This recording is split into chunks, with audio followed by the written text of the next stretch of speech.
but we had some unforeseen problems, and so we kind of are doing something a little bit different.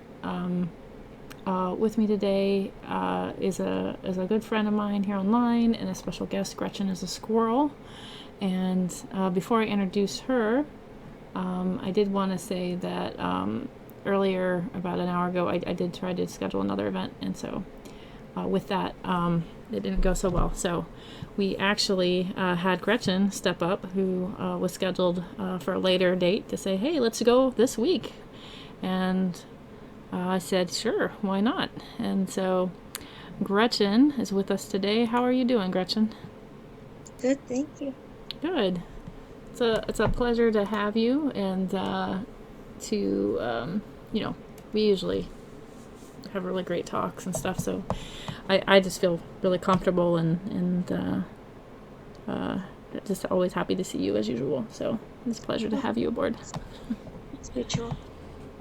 So yeah, a question that I ask a lot of people here is, how did you end up on both YouTube and in this great debate community? Oh, okay. I got onto YouTube. A friend of mine had started a channel about cooking, and she said, "You want to come do this?" And I said, "I do."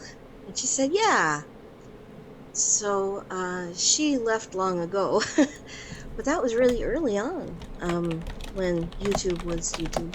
And the first channel that I opened, and it's still open, is Yogangel7. And I still have all my accounts up. And this actually is Catalyst Ruth, and this is my second channel. And the one you met me on is my like secret squirrel.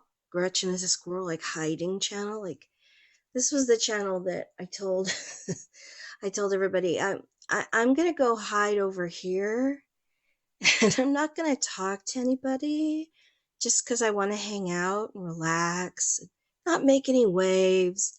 And then within the first week of being on, I met G-Man.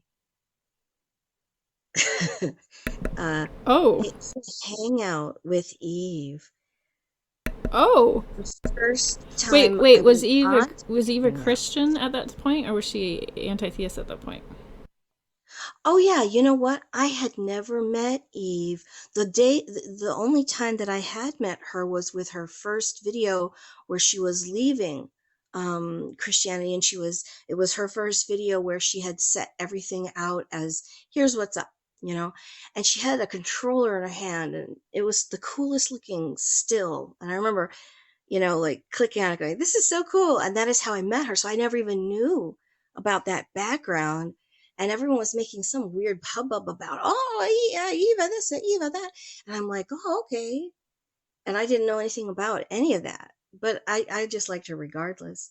And then, yeah, that was how I got onto my first hangout and met so many people. And it was crazy and good and fun and wild and amazing. And Very cool. Um, how is it here for the Orthodox Christian? Are there a lot of Orthodox, or how many are there of you? it's very lonely. There is like a small network, I'd say, and usually mostly we all kind of know each other. I'd say no more than a handful of 20, 25, maybe 30 that we all know one another, and we sort of keep up in touch with each other's lives. But it's it's kind of segmented. People usually don't know one another. And then, like, for instance, I actually found someone today who is not in my state but very close, and they actually have gone to a monastery that is close to me, and they know my spiritual father, one of my priests. And it turned out the years exactly were the same time frame that I found orthodoxy, and was actually on this channel cataloging every visit that I made to the church and going through the whole arc of my exploration. I looked at the dates, I couldn't believe it, because it was like we were having parallel lives.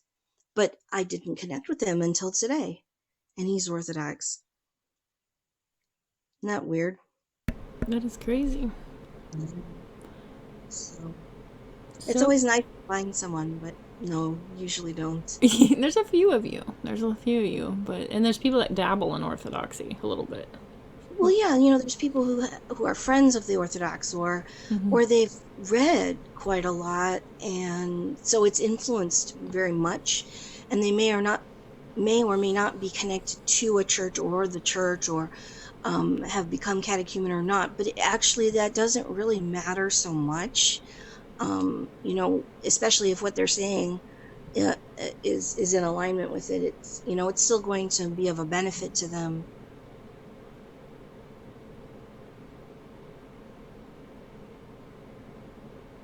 Yeah.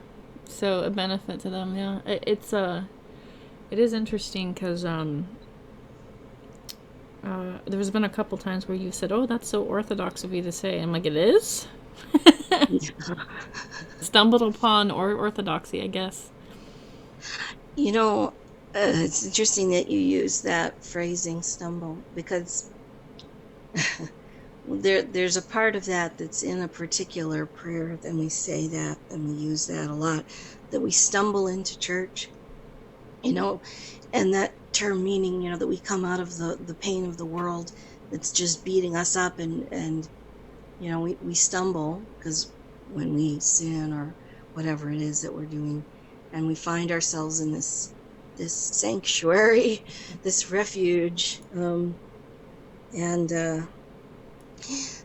what I was trying to really say is how the thoughts that are Orthodox in terms of the way that they will benefit a person, it doesn't matter if they actually ever become Orthodox or not, they will still benefit that person. And there are people who are ecumenical about it, and some of them, it hurts them because it kind of gets a little too mishy-moshed, but others of them, it just leads them more to Christ.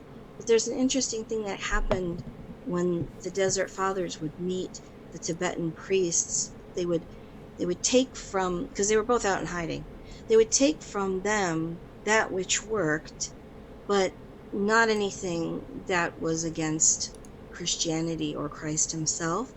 And so they could interface with one another. And there are actually, if you look particularly at Tibetan rituals, or the fact of how they both use beads, or there's all kinds of little tie-ins that are similar that you wouldn't know to notice, and that don't have significance in the terms of what a thing means, but that it just is similarly used, but for a different reason. But it's kind of funny because I was there doing that at one time, which is the closest, before I became Christian, which before that I was Baha'i. I was a Baha'i for 18 years and 9 months. But before I had done that, I had looked around at so many different kinds of faiths. And the closest that I had ever come to becoming something at that point, other than what I was raised, was Tibetan Buddhist, through Ole Nadal. And you can look up this guy. He's Danish, and he's like the only one who was of the West that was trained in his lineage. And I did take refuge under him, and so I have like a Buddhist name. And when they take you into the refuge, they take a piece of your hair, and they take it and they put it at a monastery where monks forever else after pray over it. And what I found was so interesting is when I was baptized, what do? They take some of my hair. And so I'm being prayed for a lot. I've got a lot of help from from all sorts of places. How I found here. That's interesting. Do you think, um, some people call it Christian mysticism? Do you think God draws all men through multiple religions, or what do you think about that? Well, there has to be truth to something. I mean, but then again, even a broken clock is right twice a day, you know. Having partial answers, and that's one nice thing is that Orthodoxy doesn't necessarily want to give you answers, um, but ask you questions that will elicit or awaken your response. So, to be a little more clear, because I don't want to be totally obtuse, um, I would never tell somebody to stop believing in Christ or something like that, to go to another faith or whatever, because that's just as much true or something like that. If someone is of another faith, they could still benefit from the teachings that are Orthodox, but I mean, there is a very specific distinction that's made. Um, when you set yourself with a group, and there's going to be people included and excluded, personally and externally. um so uh I hear people ask that question, well, if you're not Orthodox, will you you know when you die, will you go to hell or something like that? And I can't answer, for how God will judge, but I do know, that I do put my faith in Christ. So that's how that's how those line up. If that, I hope, makes sense. Yeah, it does make sense. So you have experienced different religions and maybe even culture, and still have come to Christianity. Do you want to tell a little bit about your story of how you came to the faith? I know it's kind of a lot. Well, yeah, that could be the rest of the interview. I mean, that's I mean, because I was born and raised Jewish, and the kind of Judaism that I was around was multifaceted in the sense that, I had certain parts of my childhood and family that are very strict in their observance, and my schooling was also that way. And then there were also ones that were, I don't want to use the word lenient, but I could say maybe more modern. Um, and there was so much to draw from in that rich tradition. And I'm grateful for the childhood that I had, because I didn't grow up fearing an angry judge. I didn't grow up fearing hell. I didn't grow up. There are so many things that when people would talk to me about Christianity, I would just like squint my eyes, like, what?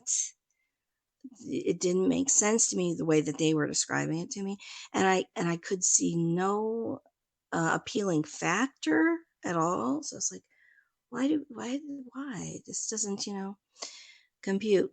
So there came I was always very fascinated in other people's cultures.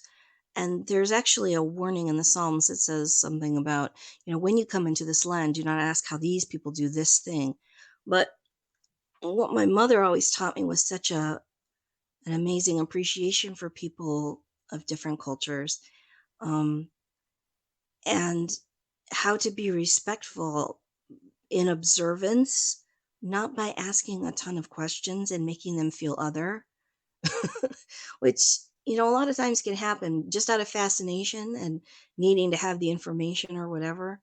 But it can kind of make a person feel at odds. You know what I'm trying to say? So I grew up in a really big city, and there was just such a huge combination of people from all over the world.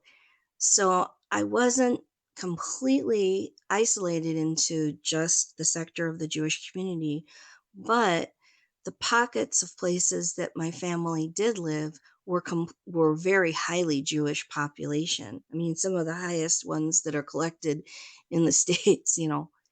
Um, and so there was sort of like a protection that came in there. And then when you went outside to the rest of the world, kind of like being Amish. but not that much because we had electricity. But I didn't watch TV growing up. So there are all kinds of things that culturally people grew up with that they understood, that I have no reference for.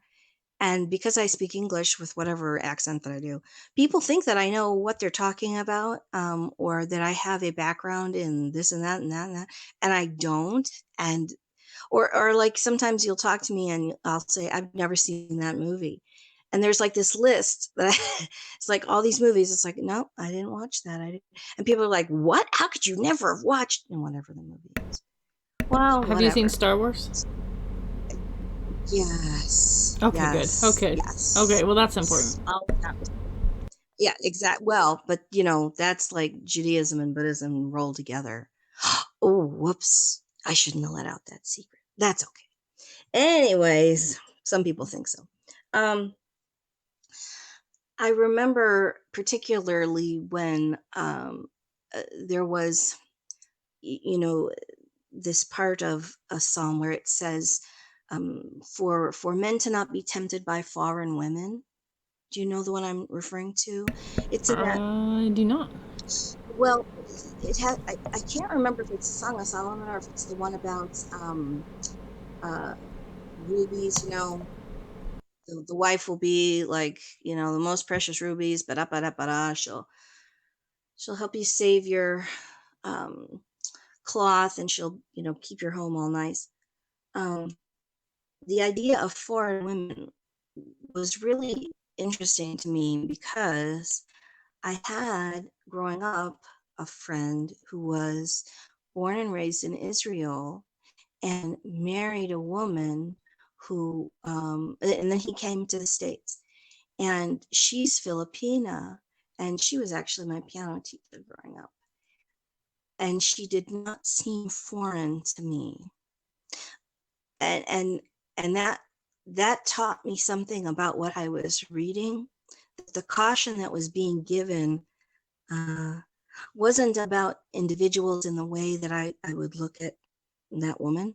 Um, but when you come into a place and you are a foreigner, you have to be careful of women who are not of your own kind. You know what I'm trying to say?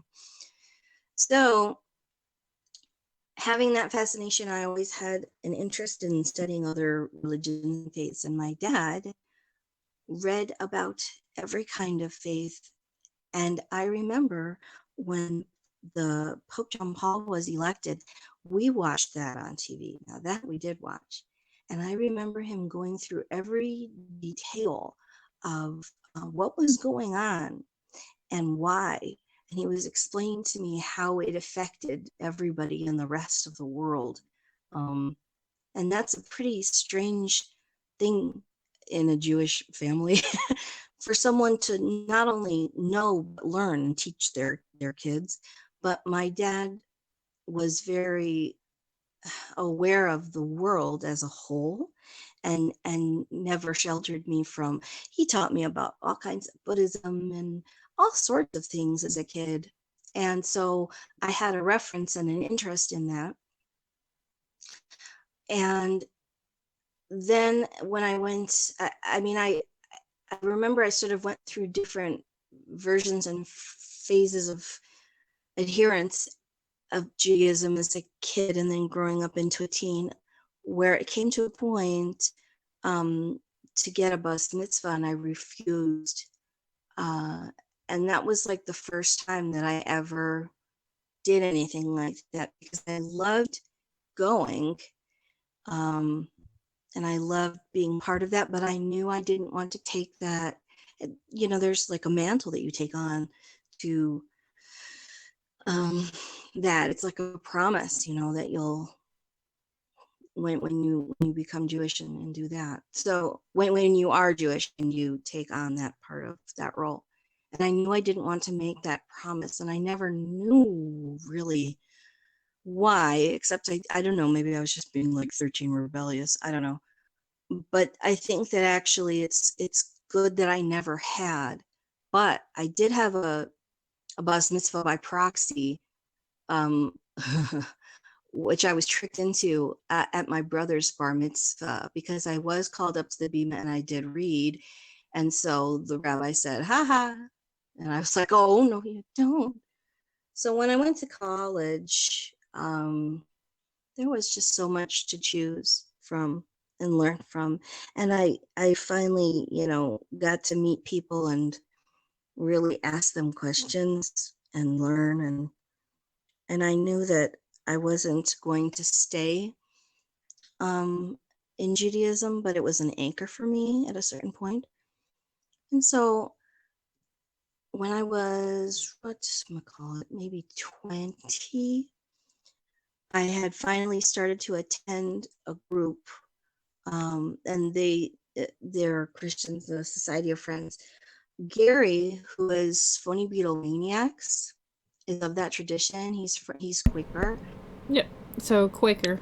Yeah. Mm-hmm. and so that was something that was very instrumental along my walk. And I went to meeting house and did silent meeting for worship. I'd say in the first city where I began to be involved with that, at least 2 years. And then further, when I left that state, and that's when I was in California, when I left Indiana, when I left the Midwest. And then I was in California and I'd still kept up with. In fact, we have, witnesses that write down on your, marriage certificate. One of them is Quaker. So anyways, when I met my husband, I was nominally Jewish still. I mean, we both were, but there's a whole big thing to that, obviously. But I had kind of not really stayed committed to Christianity or Quakers, as I didn't think I wanted to become Quaker. I didn't want to go through that whole thing. And there was just so much, like, I don't know, new agey, pagany, whatever stuff that was going on. People just want to go dance in the moonlight. And that I had a lot of friends that were involved in different varieties to serious degrees, to everybody who was just going along with whatever they thought was cool. So that was an influence. But my husband and I, we didn't together sort of take any kind of, faith or whatever. And then the year that we were going to get married, which was, 93, we thought we were going to be married in December, legally married. And we'd actually had 2 other marriage ceremonies that were not legal. Anyways, under 2 different other traditions. And that was the year that I went to massage school, and the year that I also became Baha'i. And so my husband came home to find me one day just in prayer from these Baha'i prayer books, and just like, what is going on? And then through a whole series and course of events that I can't even begin to tell you, we ended up having to get married in August.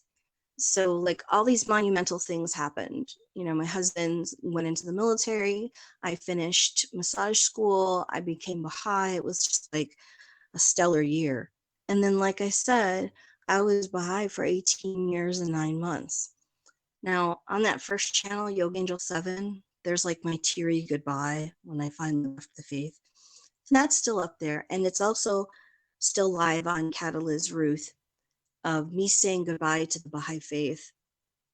And then I opened up this channel so I could begin correspondence with the person who I'd met here, who at the time was under the channel John the Hut Dweller.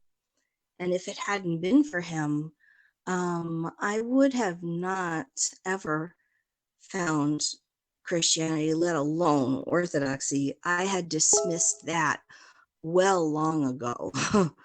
And it is through the magic of YouTube.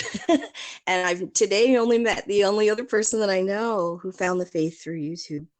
So yeah, that's leaving out a lot of details too. So let it be known you can find faith on YouTube. Yeah, faithful people who actually want to teach you what is the value of the faith, not just a bunch of grandstanding. Mm-hmm. You talked about at one point, I mean, in a private conversation, and we don't have to bring up specific people or anything like that, but you talked about how Christians themselves actually turned you away from Christ, or Oh yeah. at least were deterrent. Can you talk a little bit Oh, about what that meant? big time. I have videos about it on this channel on Catalyst Ruth. How Christians kept me from Christianity. Boom. This is it. This is what you, this is this was the magic potion, if you will, or these were the steps that you took that repelled me.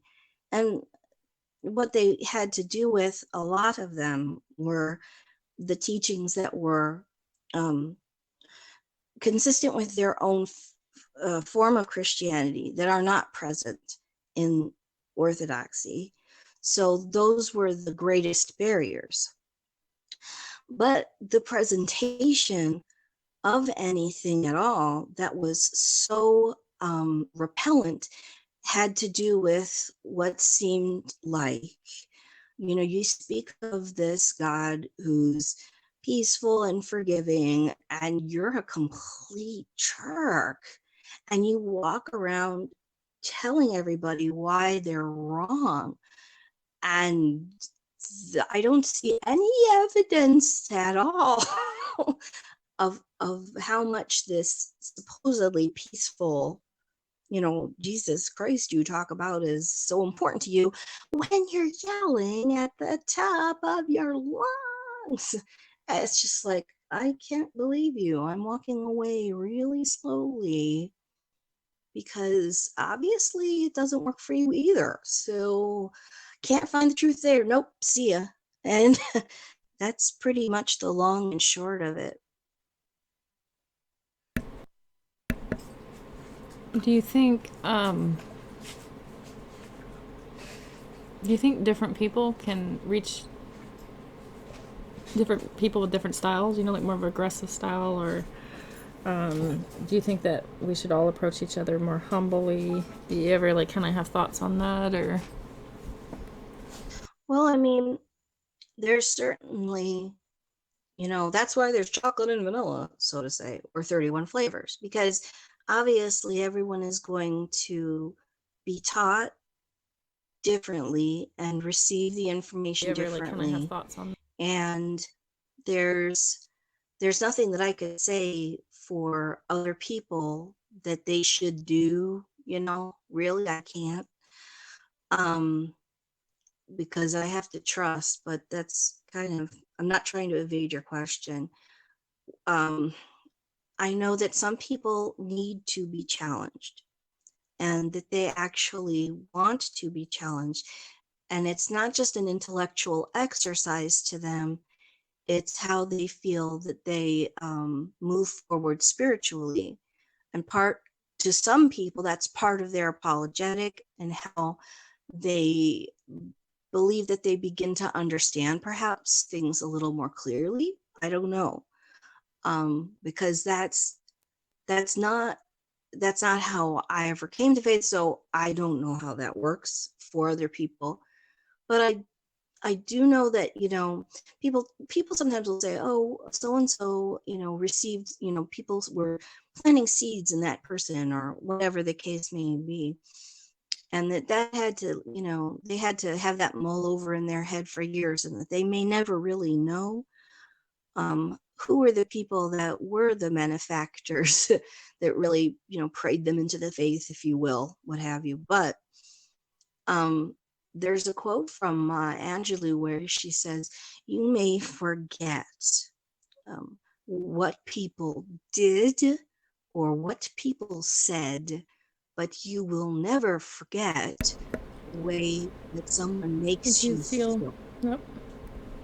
And that is right there in the pit of your stomach. If you have a memory that you don't even really remember necessarily what they said, but that every time that you're around them, you just feel like a monster, and that they make you feel like you yourself are one.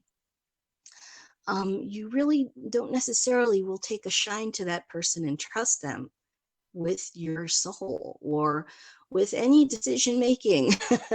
Or why would you seek their counsel? Why would you, refer to them to answer any question for you? Right, because there's sort of like a, dare I say, spiritual intimacy. You know what I mean? Like faith is personal, and it's really kind of scary to sometimes let somebody who might be potentially destructive influence your faith. I don't know Mm-hmm. exactly how to word that way, but somebody that might lead you to a stray or whatever. I mean, that is a factor. I think that maybe some of us could consider. I mean, obviously we were our own people and everything, but I think Yeah. some people make it hard, right? Like that, you know. I do too. And some of them I think know the price. And some of them I think, oh, that he turns everything to good, so it kind of doesn't really matter. And that's their get out of jail free card on that one. But after the parade goes by, there's a lot of people that have to go and clean up.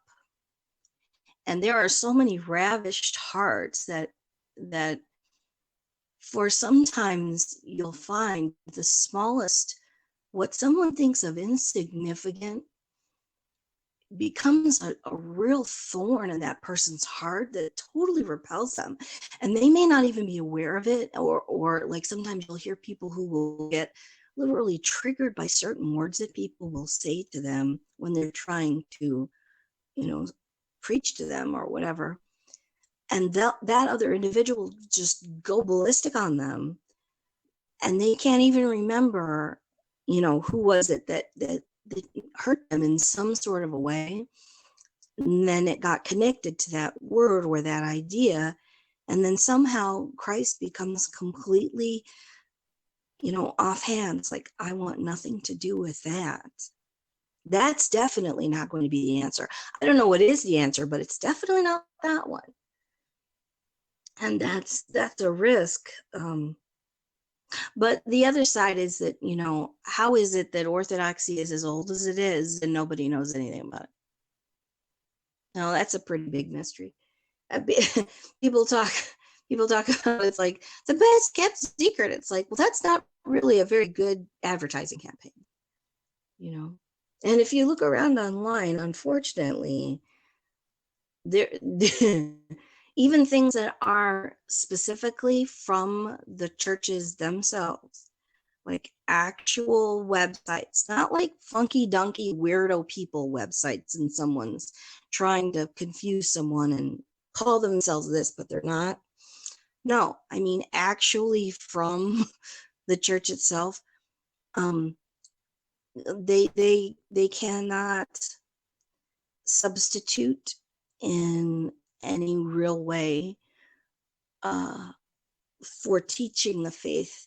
That's a personal, like you said, intimate, one-on-one thing where, I mean, ultimately a person is able to learn the faith with a priest.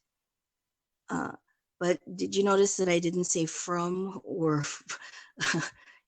by? Because it's by their actions that you would best learn. It's by that modeling, how they say for parenting.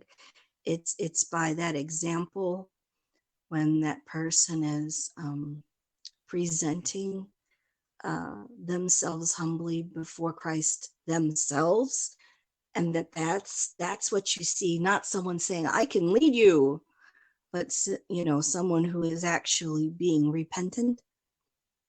um you have to see that to be able to recognize it. Do you know what I mean? It's not something that if someone told you about it, yeah, you could get an idea, but to be around a person who lives that way, there's a feeling that you get about it. And yes, I know the heart is the most wicked, and you can't trust and feelings, la la la. And it's not all based on that. Because I remember we were in a conversation about that just recently, I think this week, and I was talking about feelings, and feelings. Baldy on feelings. And Baldy went off on feelings. You can't go off on that. And yeah, I know, but I don't mean it in that way. But I even wrote this to So Real this week, and I also had said it to Baldy. You'll find more and better attending to your neighbor. You know, you'll find more of what the truth of that is in the action of forgiveness, or doing something not for any personal gain or interest, but for that person, for them. Then that's where you meet the eyes of Christ. I couldn't agree more. Like, I like to call that faith in action, right? Like, when people tell me to talk about faith and I'm forced to just talk about it in some cerebral way, it's really tough to explain, because I look at it as sort of like a roots of a tree that kind of envelop all sorts of parts of your life. I know that sounds kind of strange, but it's not just something that you do on a Sunday or you just pray in a closet, but that it sort of involves itself in everything. And I think it's really hard to explain that to somebody. And one way that you can do that is sort of to be, I mean, a cute Protestant phrase that's a little bit on the offensive side for some people is Jesus was skin on, but that we are the body of Christ, right? That we should be modeling Christ, and I talk about this a lot, but Matthew 25 talks about, I was naked, you gave me clothes. I was a stranger, you let me in. I was in prison, you visited me. I was hungry, you fed me. And meeting people's practical needs, but also on a side note, there's sort of, I think you and Saint Tommy are better at this than I am. And I veered this way, but there's sort of a mender of wounds, right? Like that you talked about how Christians had caused destruction, almost like I like to talk about spiritual abuse, people that wield the gospel as a weapon to degrade you and shame you and to scare you. Here's hell, you don't want to burn, do you? Right. And I don't know. I look at Jesus and I look at him as a mender of wounds, somebody that uplifts people and doesn't terrorize people. And I would almost agree that like it would be almost better if we showed people how much we cared in all sincerity, And I could look like a whole lot of different things, I suppose, but online it's so tough because we're kind of forced in these forums of rational thought. You explain yourself, prove it, what's the evidence, and it's really tough. It's really hard to do that. I mean, I'm going to be on a panel for Ned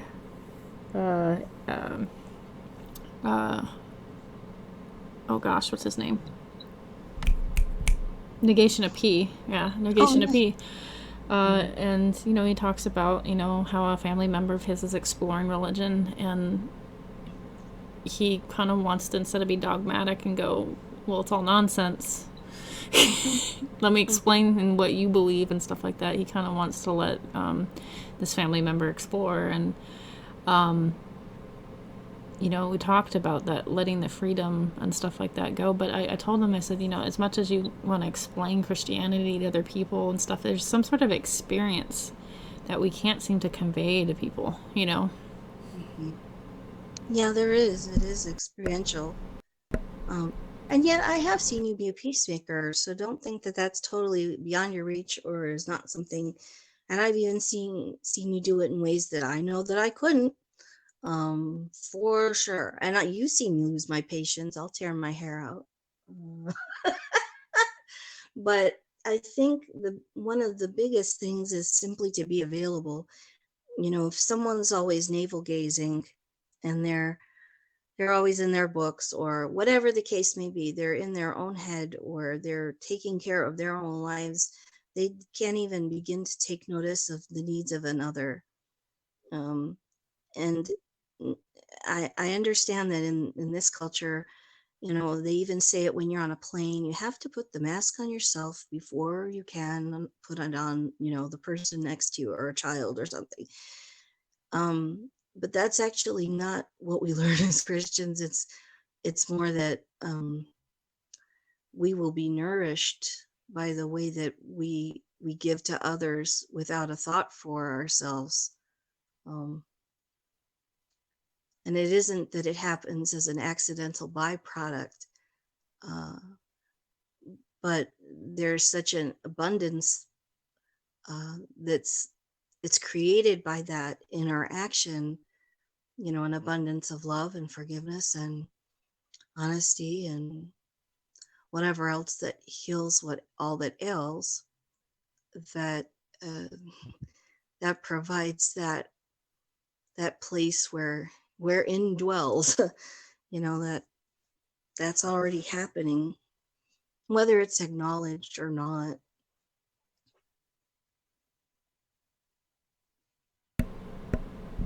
So, you have a few children. Do you try to raise them in your faith, or do you kind of present things sort of like your father did? Like, these are what all the religions say, you know, seek God or pursue things for yourself, or how do you raise your kids? Because a lot of people in this community talk about, they talk about like not being, like indoctrination being really bad, and people define that really differently. And so I was wondering, how do you approach parenthood with your kids and faith? Well, as a Baha'i, we did raise our kids as Baha'i when we were Baha'i, but there wasn't a forcing in that. And I always, because I never wanted to make their experience bitter, you know. I always knew that if you make it a have to, and I also knew that I can't make up my child's mind or heart for them. Uh, that if it's forced upon you in such a way that it literally tastes bitter to you, you will be repelled. Um, so when it was it, that it was time where we my husband and I were leaving that association anyways, it kind of coincided really nicely with the teenage sort of, I don't want to go and do anything at all. Don't make me, and really, isn't some of it physiological? Kid, they need their sleep. They need to sleep. So getting up on an extra day, instead of being able to sleep is, a difficult thing. And it really is physically painful because their brain requires sleep. Anyways, so it coincided with um, that being removed as, anything that we were together going to do as a family or as our family traditions. And then it was very easy for one son to say, you know what, I'm actually agnostic. And the other one said, yeah, well, but I'm an atheist. And I'm like, okay, well, great. And there's never been any presentation to them that it's a form on our side of rejection, because we would rather that they would learn for themselves, because it's in their heart. They have to make that choice, whatever it's going to be. Because otherwise it's not their choice. I mean, when you talk about people who, like, they've had these horrible indoctrinations, like, it's emotional abuse. And that's how people get really mixed up in all sorts of unpleasantness. That's, you know, literally physically deadly to some people. And that's the sad part. So then my youngest, um, you know, he loves to come to church with me, but I don't raise it. I'm the only person who's Christian in my house. Um, and being married, not having a spouse that's Christian, there's some people would say, oh, unequally yoked, blah, blah, blah, blah, blah, blah. And then there's other people go, well, actually, no, because when one of the spouses, they draw upon that quote where it talks about that they will bring them into heaven, actually, because they are as one. And I don't inconvenience my husband with with Christianity in the sense that it's an imposition to him. He's come maybe like once, and oddly enough, this was really kind of funny.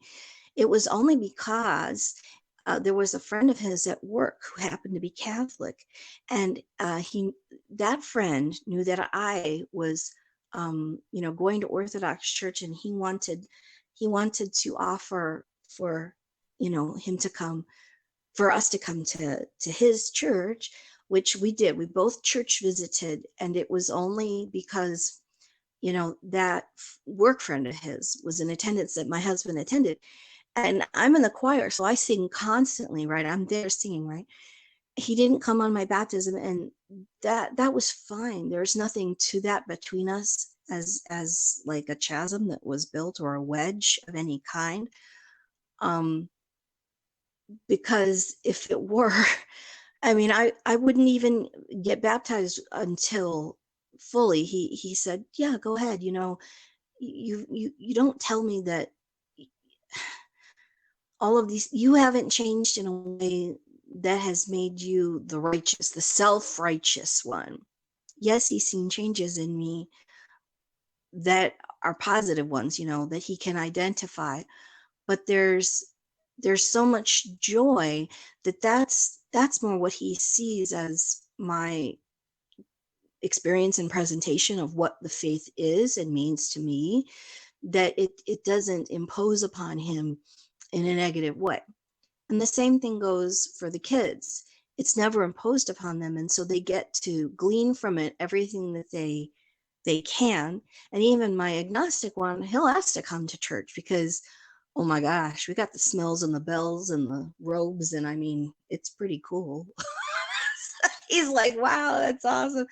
And it is. It's a feast for every sense. It's kind of, I don't know, it's the ancient version of a disco. I mean, like, when all the lights are going and everything's all loud. And well, that's the same version, but in a totally solemn other thing. But I have joked that Theophany, which just was, is the Orthodox version of the Rocky Horror Picture Show, because yeah, y'all go in costume, you get wet, there's meal at the end. I mean, it's just like, I don't know. That's my silliness, but there. And what is that exactly? It's a festival? Yeah, yeah. Well, here's the thing. It depends on what calendar you're on. You got your old calendar and you got your new calendar. And the Or sixth, I know, right? Is okay. Most people know the Gregorian calendar, right? I was gonna say orthodoxy is so confusing, but my mute button wasn't Yep. working. Got to give some background and do a little vocabulary, yeah, catch up. So there's the old calendarists who keep a different calendar, literally, of time that they use just for, how they proceed through the year. And the sixth, what would fall on the Gregorian 6th of January, is the day that they actually celebrate what we refer to as Christmas, which Orthodox, we don't even call it Christmas. It's the feast of the Nativity of Jesus Christ in the flesh. Okay. Now, what happens for the new calendarists, which is what I happen to be in the tradition of, that 6th of January is the day that we celebrate the baptism of the Lord from St. John the Forerunner. And there's a really interesting coincidence of the two of those being on the same, because they both represent birth and rebirth, and it's fascinating how they coincide. And I love the fact that they're that way. And if you want to see some really bizarre traditions, I mean, you can go online and just look up some people call Epiphany, but that's confused a lot of times because of the Magi, when it was supposed to have been actually traditionally recognized that they had met Christ. But some people also say that he wasn't um, days old, that he was actually 3 or something. I don't know about that, but that's not to be confused with it. And I think that that might be Roman Catholic. I think that that word and celebrating it on that date might be theirs, but I don't know. You'd have to ask a Roman Catholic. That that is one of the most exciting ones. I just love that. So anyway, if you go on and you look about, you'll see priests making a blessing of the waters, because Christ blessed the waters when he came into that water to be blessed. And so there is a blessing of the waters, just like when people are baptized, the waters are blessed first. And that's the time when we collect all of our holy water for the year and stuff. But the people out in Europe, you know, it's freezing cold, and you'll see them and they'll be like swimming in the freezing cold water. You know how they call them like polar bear clubs and stuff? It's like, and the priest will throw out a wooden cross, and whoever, you know, there's a race for all these people going to go get it. There's some pretty interesting traditions. So there's something for everyone. Orthodoxy is so confusing. Yeah, I've heard that. I've heard that. And part of that is because we won't answer a question. You know, you can't put your thumb on us. We're just so easily.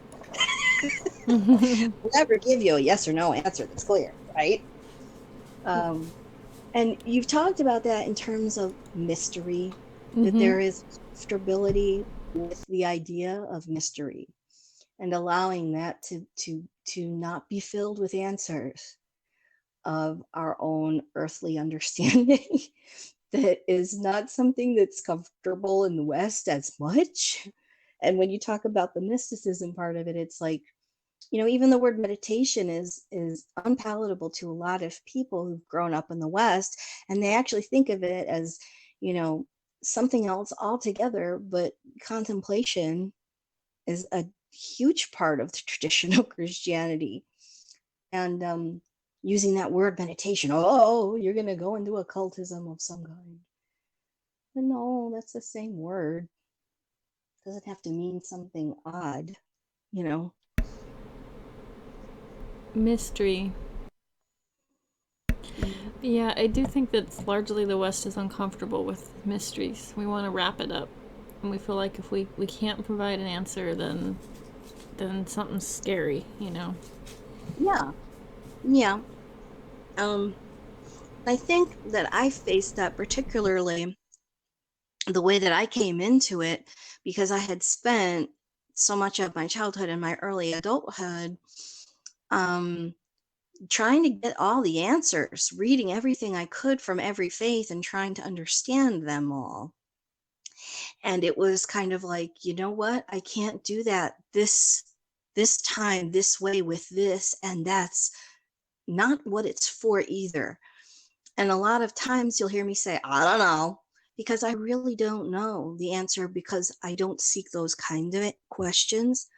They don't even plague my mind as something I'm even vaguely curious about.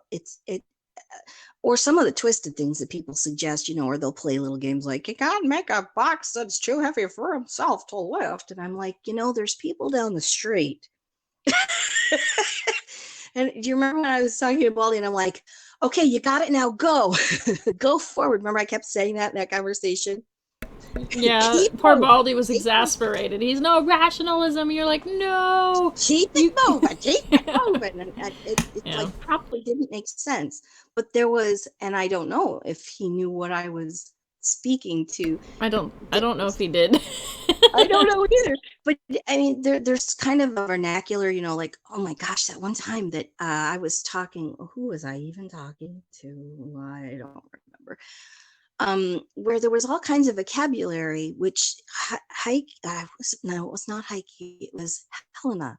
And she's like, you realize that y'all are using all these, she didn't say y'all. Yeah, Helena. There's all this vocabulary that you really need to define. And those definitions, it's like, because you can get lost. And Mhm. you even said that. It's like, when I first started talking to you, I did not know what you were saying, like half the time. And I will tell you the same thing. When I first started watching all the Hut Dwellers videos, I literally had to stop them sometimes 3 times within 1 minute, write down what it was I thought I heard he may have mumbled. Not that he doesn't enunciate, because he does speak clearly, but really, when you don't know what someone is saying, they may as well be mumbling. And then try to figure out how it could have been spelled, because it could have been anywhere of how many languages to draw from that I'm trying to figure out what was he talking about. And then, unfortunately, I get the definition that is more than likely only available to me, a Roman Catholic one or a plethora of different Protestant ones. And guess what? None of them are Orthodox. So that's why the problem is, when you go online and you've got all of your Protestant definitions or your Roman Catholic definitions, and you insert those, you try to understand anything you're reading, you're not going to come out with the same answer. And that's why. It's very frustrating. Part of me gets a little frustrated because I feel like it's adding needless mystery to the mystery of God. Like, just like, Well, but we are using different definitions. And so if we're using the same word and you think of it as meaning something completely different, it's like we have to start at square one and agree upon. I don't mind that you use the same word, and that within your faith tradition that it means something else. But we need to understand what the other side is, so that there's a compare and contrast, because otherwise we think we're talking about the same thing, and then it's lost its distinction altogether.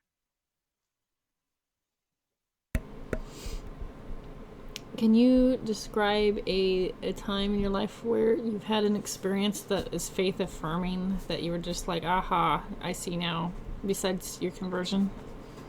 Oh, but yeah.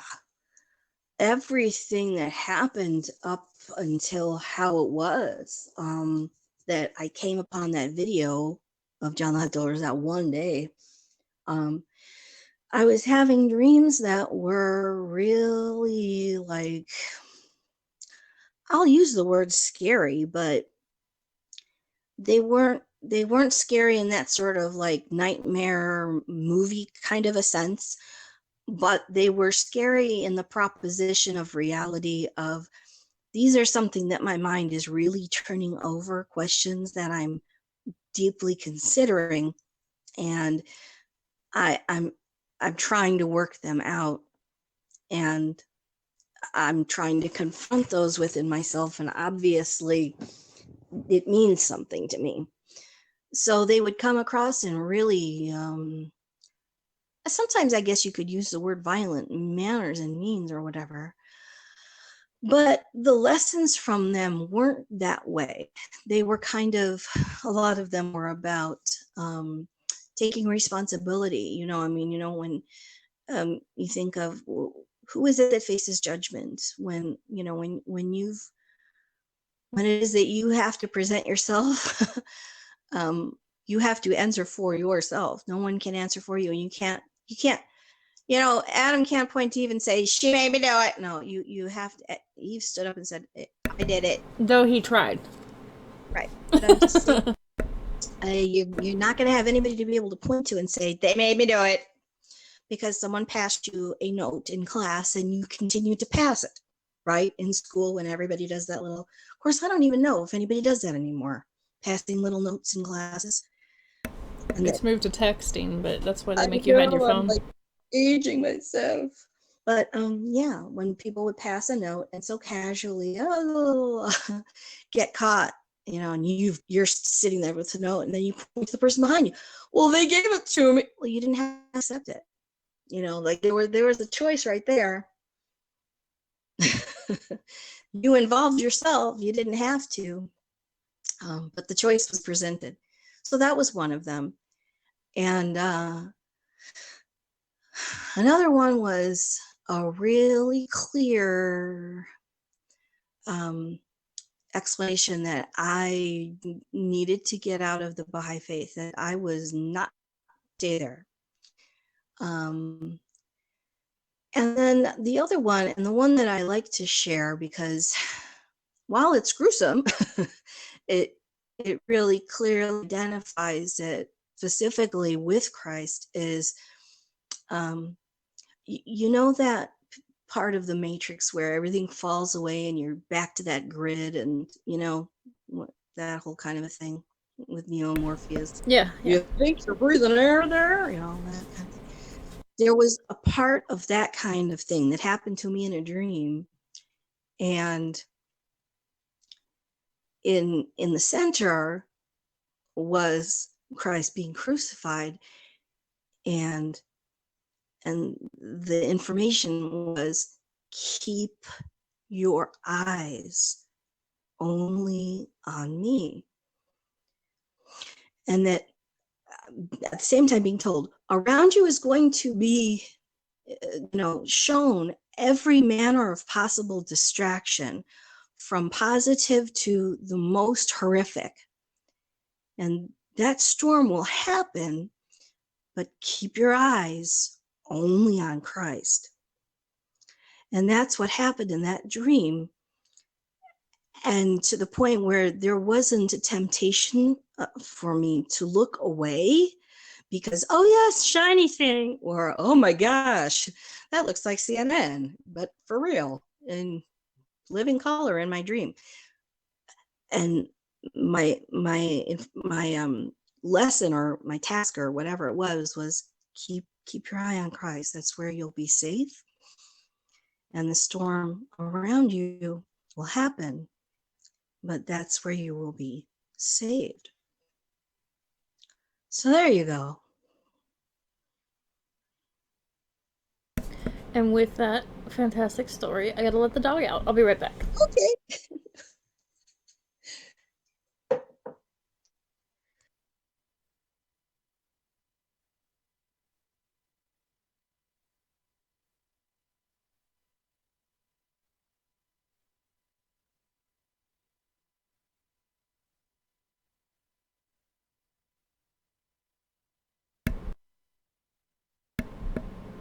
Keep your eyes on Christ. And how do you do that in your personal? It's the thing, you can't really take your eyes off because it's like so mesmerizing. But yes, I do get distracted, obviously. Shiny things. Wait a minute, what was that? And I am like a scatterbrain kind of a person. People say to me, "You don't really seem very focused." I'm like, "Yeah, well, artistic this and that." You and me both. My focus sometimes is Yeah. terrible. And I don't necessarily notice it because I'm completely, stream of consciousness, and it all makes sense to me because it's in my head together. So it must tie together somehow, which, like Renee Skeptic is like so cute. We were talking about, She it's just is so cute. Shout out cute. to Renee Skeptic. We Oh my like gosh, you. We decided. adore her. We should, yeah. Spirit It's animal. so, Spirit I animals. know, it's so silly. But I was saying to her, we're only so and so many states away. That should make us closer. And that makes sense to her because we're both ridiculous in that same way. That doesn't make any sense. And you and I, our states are nearly touching. There's only one state between us, you and me. We should be closer. Well, really, no, it doesn't work. No, actually, there isn't a state between us. I can't remember. We're, There our states such. neighbor each other. Yeah. Yeah, that's right. Right. Because I'm not from here. I'm Yeah. not from the Southwest, but I have been here for 8 years. And it's the strangest thing for a transplanted Chicagoan. And there are so many Chicago transplants out here, it's not even funny. And we come across each other all the time. And there's kind of like this, like the nod of recognition. It's a weird thing. I see your Cub shirt. Exactly, exactly. And I am Cubbies, not Sox, and I am Tribune. I'm not Sun-Times because I'm a North Side girl. Gotcha. Yep. And that's, how one of the ways that I communicated with John Hutwiller. He's a South Sider. And when he would talk in his videos, he has that accent, and he really has that accent. And some people notice it and, tease him about it. But to me, it's the most comforting thing to hear, because that's home. And so he'd be talking about all these different things, and I'd hear it in that accent, and it was often the most intriguing, um, because it came in that accent to me, and it was like this voice from home, and it's telling me what. um, and sometimes that was very important, because there were things he had to say that were really uncomfortable to have to hear, and having to confront those with a voice that was more calm was advantageous. So yeah, same hometown. So your mom, you were Orthodox. We talked about a lot about your faith, kind of shifting out of faith. And I know, we talked about faith intertwining and everything that we do, and how that affects things sometimes. But um, are you wanting to talk about what you do for a living? Can I ask that? You can always say pass if that's something that you want to Oh yeah, hide. that's well known. That's Okay. known. Massage therapist, doula, yoga instructor, which I really don't teach yoga. I just teach stretching and breathing, but they call it yoga, but it's really sport training, I promise. And that's actually, Mm-hmm. No, I'm just kidding. I know it's called sport yoga, and that it was taught by American Council on Exercise. So I promise you, they're not teaching, you know, different people's traditions. It really is sport based, as far as, anyways, I'm not getting into the technicalities. But there are people who, they hear that word and they just run for the hills. And understandably, I get it. But yeah, so those are the three things I'm trained in. And then there's another part of what I studied, which has to do with, I was a psych tech for several years, and it's become really valuable sometimes, especially on G plus. If I notice that someone isn't quite exactly as they used to be, there are certain sort of red flags that kick up for me, and I'm like, oh, uh, we might want to keep an eye on that. No, hang on a second. I'll get back to it. The dog needs to get back in, and then we'll Sure. we'll talk about that being a psych tech, because that's kind of fascinating. And I've seen Okay. that. I've been in Hangouts and seen that kind of in action with you. So stand by.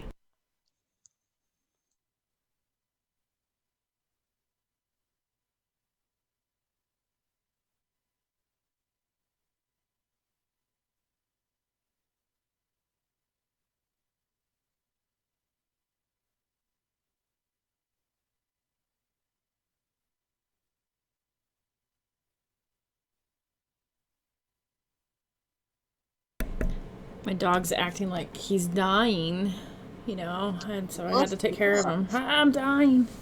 Okay, so all right, psych tech. I mean, I don't really know. I mean, clearly it's not. You're not a psychologist, but Oh, maybe a call center, maybe. no, I worked in a residential unit, Mm-hmm. and it was a place where people lived. When I say residential, but it's an observed communal living, where people are living there for a period of time due to their circumstance, perhaps of um, either a mental illness diagnosis, or maybe a rehab situation, or as a part of their parole, for instance, or that they have to live in a monitored house where they interact with people who are trying to teach them or work with them towards developing life skills that, we think of them as par for the course. Doesn't everybody already know how to fill in the blank? But sometimes, when you're coming out of a really difficult situation, you kind of have to start from the ground up and sort of slowly put together a routine of what a day really is, so that you can know how to maintain yourself and independently. And so they would spend time in these residential units, to develop those habits of making sure that they clean up after themselves and take their medications and whatever else it would be. And we mostly would have to observe and be able to write the notes that their doctors and other caregivers would go by to figure out, maybe what a next step for them might be, or if there was something that was changing their behaviors due to medication or anything at all. We were like the first alert system that would say, uh, you know, you need to check out so and so about this and such. And I was certified to be able to, give them medications, and we were under a nurse to be able to do that, and learned all different kinds of communication styles. And you talk about it, but I don't even know it is like diffusing situations. It's like I don't even know if I'm doing it. Right. When Yeah, I've seen you diffuse some situations where we've sat in Nadia's room late at night and we've seen escalation happen. That's not just normal escalation. You can tell, like, this is just somebody wants to punch somebody in the face, or they're just really upset, and it has nothing to do with the debate or beliefs or anything like that. It's just that somebody's having a bad day. And I always yeah. noticed that you were really good at diffusing, way better than me. I thought I was okay at diffusing. I would almost say, like, so far, the two most diffusing people on this G Plus that I've met, and there might be more, but the two that I've had a lot of experience with have been you Hmm. and Christopher Mowdy. I've seen him Oh. diffuse in ways that I'm like, what just happened? How did you get that person to, oh my goodness?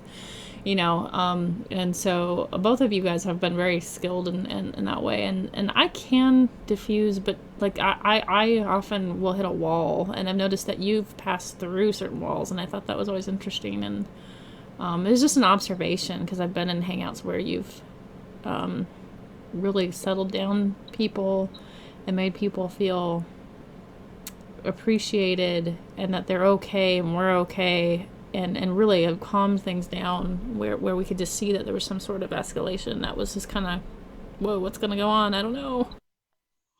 Because sometimes it can get really scary. People have some weird experiences and interact in strange ways. And I mean, yeah, it's only a screen, but really, there's a lot going on there, and I don't know what I'm doing or when I'm doing it.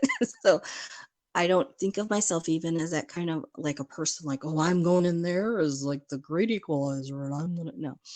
I'm just hanging out. Uh, but I can't. I would highlight two others who I know in my mind. Yes, the Maudi, which he is the Maudi. He's his own phenomenon. But Saint Tommy and Brojo, and Brojo is one of the people who I met at that hangout of Eve's, and that was the night also that I met Serb and 13 Shadows, who's 13 heathens, 13, whatever. And Brojo was there, and I'm trying to remember who else. I don't think Green was there. I think I met Green later. I'm afraid if I'm forgetting someone. I know Doug was there too, and Doug doesn't come on any longer, but I hope I listed everybody who was there, because it was a really, they were my, that whole white knight thing. They were my little, they helped me out. um, and so I guess maybe that's how I learned that as a matter of course, because watching how people interact and clashing, so greatly. Uh,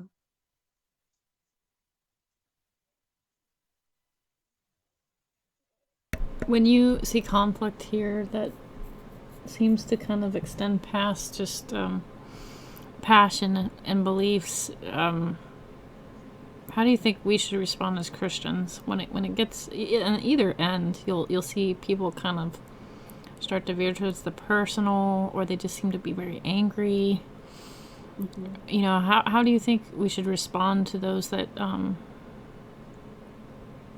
of escalate things? You know, Hmm. like obviously calm down does not work. you can't No, you can't that's like, you can't tell people to calm down. no, usually that's the quickest way to irritate them. What do you mean I should calm down? Don't you understand? Um, and you know who I've actually seen do a beautiful job was Dracnot. Really, see, Dragnot I think suffers from what I suffer from, which is I don't know. the ability to peacemake, but also the ability I to poke. I have no idea. I mean, I think, well, I believe that he specifically, being very intelligent, knows exactly what he's doing and when, and he chooses to, with purpose of either that's chosen. But yeah, he's got a magnificent way of diffusing people who have just gone off the rails and don't have anything to hang on to anymore. And being very calm and very comfortably directive, not bossy in any kind of a way. And I don't know if it's part of the Southern thing, like Southern men. I don't know if that's part of it. I think he might. I don't know if he would say that that is part of it or not. That would be interesting to ask him. Is that Southern? But that he has a way to not smooth things over, though. I think, and you had asked me, and I'm answering like three questions all at once. Sorry. Um, I can't say that I know how others should act or interact because, I mean, everybody has a different position and role that they play and that they're comfortable in playing or don't see themselves as, or whatever the case may be. And each different individual would react to um, someone's treatment of them in a different way. But that's part of where I was talking earlier about being available and just being available for someone. And when you recognize how someone has been hurt and simply acknowledge it and not to legitimize it, but simply to say, yes, I see where you have stepped, um, but not frame it for them because they're already framing it in some, let's say, negative sense. I'll be framing it neutrally. And when I can do that, then they have the option, if they want to do that too. But I haven't asked that of them. And a lot of times I think that's where the struggle comes from, the, what do you mean you want me to calm down? Because the other person might be saying to them as they hear it, um, you shouldn't be mad about that. What do you mean? You know, what That your hurt me. perception, your feelings don't matter, right? That's what they hear. Yeah. Yeah. And then it translates to, you personally are invalid. You are to be forgotten. And doesn't everybody really want to be heard and acknowledged and recognized and respected? You know, when kids are doing things and their parents say, "Stop being so silly," it's like, if an adult were really upset about something that happened, and at the end of the day, we're just having their rant to a best friend, and that best friend at the end, or even cut them off in the middle, and of them discussing all these ridiculous details that were so unpleasant, and said, you're really being very silly. I mean, a best friend can actually say that, but they know when to. But to do it at the wrong time and to shut that person down and to just say, take everything where they pour their heart out, and they'll just pack up all their bags and go. you know and they feel completely disrespected. I think that's part of the problem with, when I was talking before, and you had mentioned about how when people choose to evangelize, um, using words is not necessarily always the best way. and using quotes from anybody's holy books is sometimes really not the best way. And oh my gosh, wouldn't some Christian people be so mad that I said that? Because, to hear the holy word and it's a sword and da, but like you said, people use it to bash and, berate other individuals. Right. I guess an example that I've seen here is, I think you and I met in Nadia's room, so I'll bring up Nadia's room really quick. And I don't want to bring up a specific person or anything like that, but there's been people that go into Nadia's room and they say, Nadia, gay people can't love each other. And completely, like, negate that person's feelings and that person's identity, or Nadia, you're a man, right? Mm-hmm. And then they wield scripture. Yeah. And when I've challenged them on that, they say it's their job to condemn. And I remember kind of getting into a spar once in Nadia's room about, like, I don't think it's our job to condemn. I think that condemnation is conviction of the Holy Spirit, and I think that should come from God. And I think that we should provide the good news in the gospel, and some of that might be that, hey, we were in a fallen world, but guess what? We have news, we have a Savior. But to call out people one by one and say, look, this is how screwed up you are, in my eyes, from my perception. I don't know if that's what Christ modeled. I don't know. Yeah. I mean, the first one that comes to mind when you say that is log and spec, for sure. But I've talked before, and I know that I said this just recently, and I don't know if it was with you, but might have even been with Baldy, about how, the Holy Word is very, very powerful medicine. And given in the wrong dose at the wrong time to the wrong person in the wrong way can kill them. And I don't mean that facetiously. Just like if someone had a pharmaceutical and they really didn't know exactly what it was. Well, it's medicine, so it's got to be good. It's going to help me. Well, you don't know that. Saying the wrong thing at the wrong time can really hurt someone and harm them for many years. And unfortunately, it doesn't just stay with that person, because everybody else around them is watching the interaction. And it's almost like, those moments where it's so quiet, you could hear a pin drop, and just like everyone is hanging on the words of another because they really want to see how someone is going to react.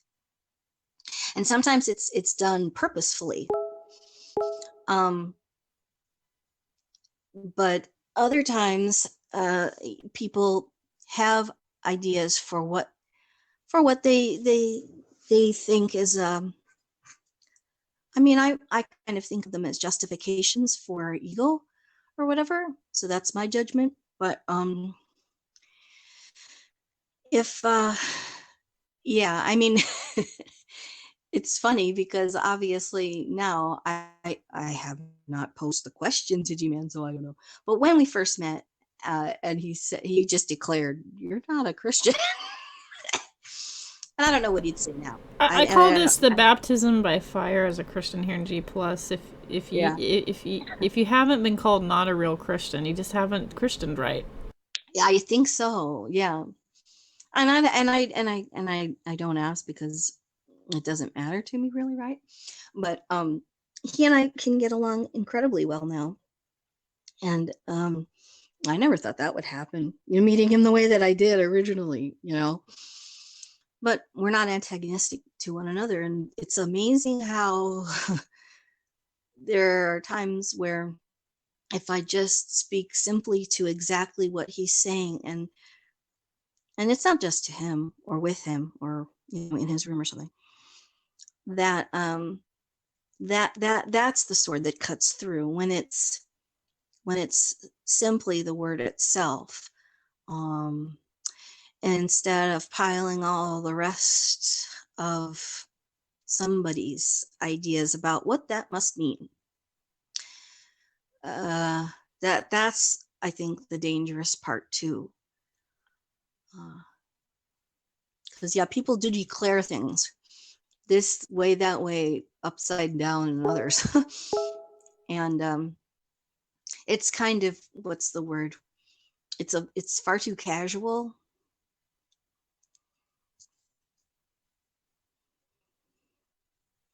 Yeah, it is casually saying you're not really a Christian, or you're unregenerate, as certain theologies call it, or I don't know. It is to me a really weighty thing, and it adds burden, right? It adds to the burden that somebody's carrying.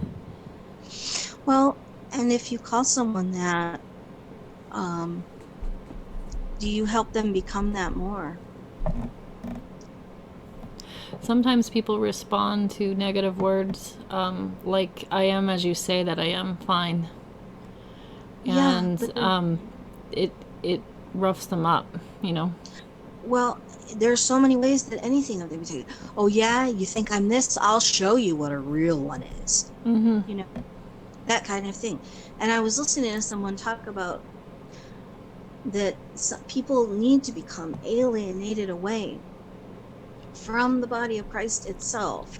Like, to me, it sounded like shunning. I don't know if that's what that person really was intending to say, but that aloneness and away, being pushed away or being disassociated from the body of Christ, as that person, I think, defines it or something, was somehow supposed to teach them the aloneness of that, which I don't know what that really meant, but that somehow would make them want to go back so very much. I think it's just behavior modification. It's requiring people to modify their behavior so they can be Yeah, part of a club. and that's an ultimatum, because Mm. that is certainly not, I'm going to use an Orthodox word, matanya. That is not a repentance. That is not a repentance. That is not a repentant heart. That is not one that seeks for change to be applied, seeks for whatever the will of the Father would be through Christ. That's just not present there. I'm going to alter my outside behaviors to coincide with these, but inside I'm still really icky. And that's kind of one place where I think that Orthodox kind of get the better deal, because we have a constant confession, and that we're constantly confessing, and we'll always tell horrible people, we're just terrible. And there's sort of a joking thing about it. I mean, I think Helena was teasing about that.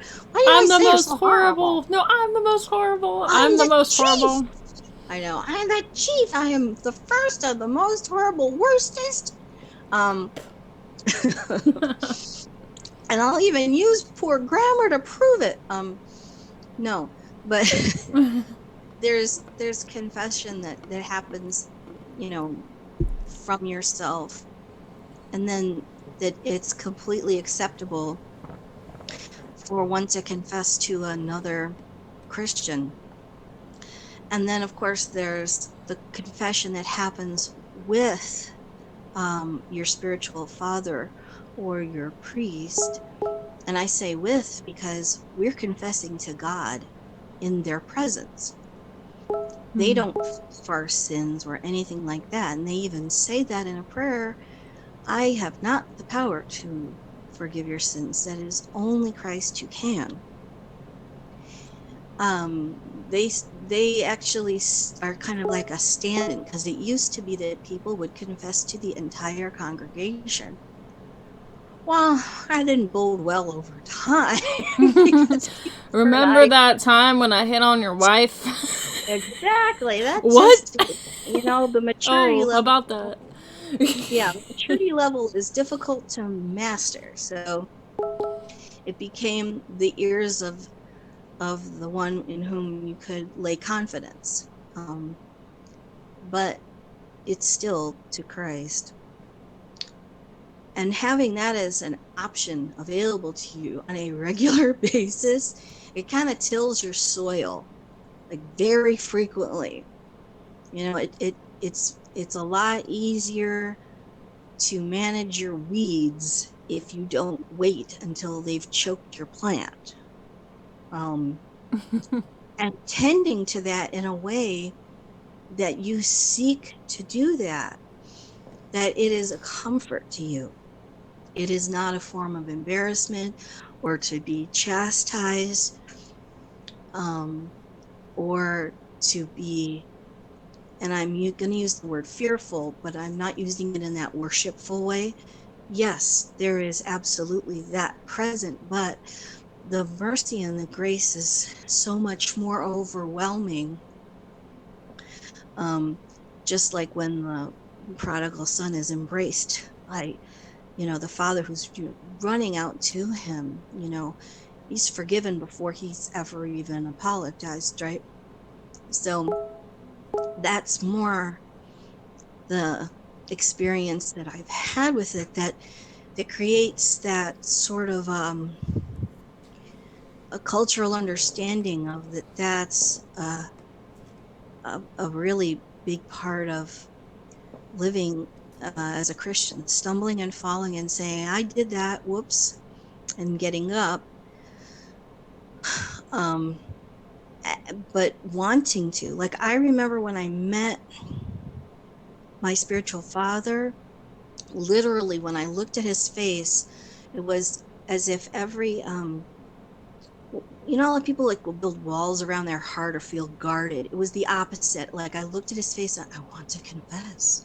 Like, literally, I would look at him and I would say that. And oh my gosh, I really meant that. Like, I could tell him about anything that has been a part of my life that I did or was part of, but the guilt doesn't come from wanting to hide that or something like that. Instead, it's the desire to seek the repentance, um, congregation, that in communion that happens because of that. Because, someone can't help you unless you've extended yourself to say that you need help. And so that's more what it's like, rather than condemnative and something that you avoid or only do, once a year. Or I don't know, everybody, I've heard different traditions that people have.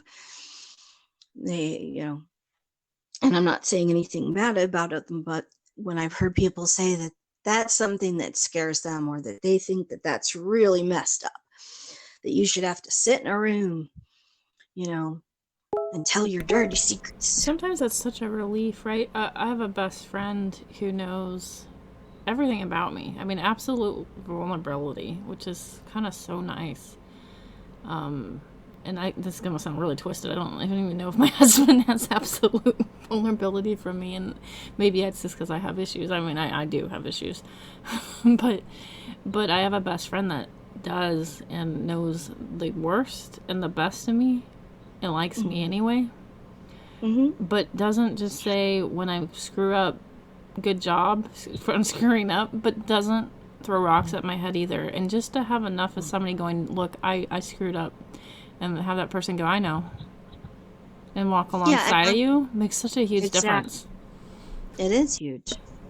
And the part of it that I think is the most humane is they don't love you in spite of or because of that.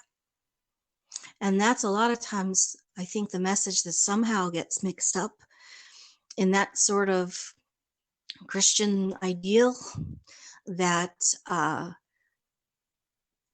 you are loved in spite of.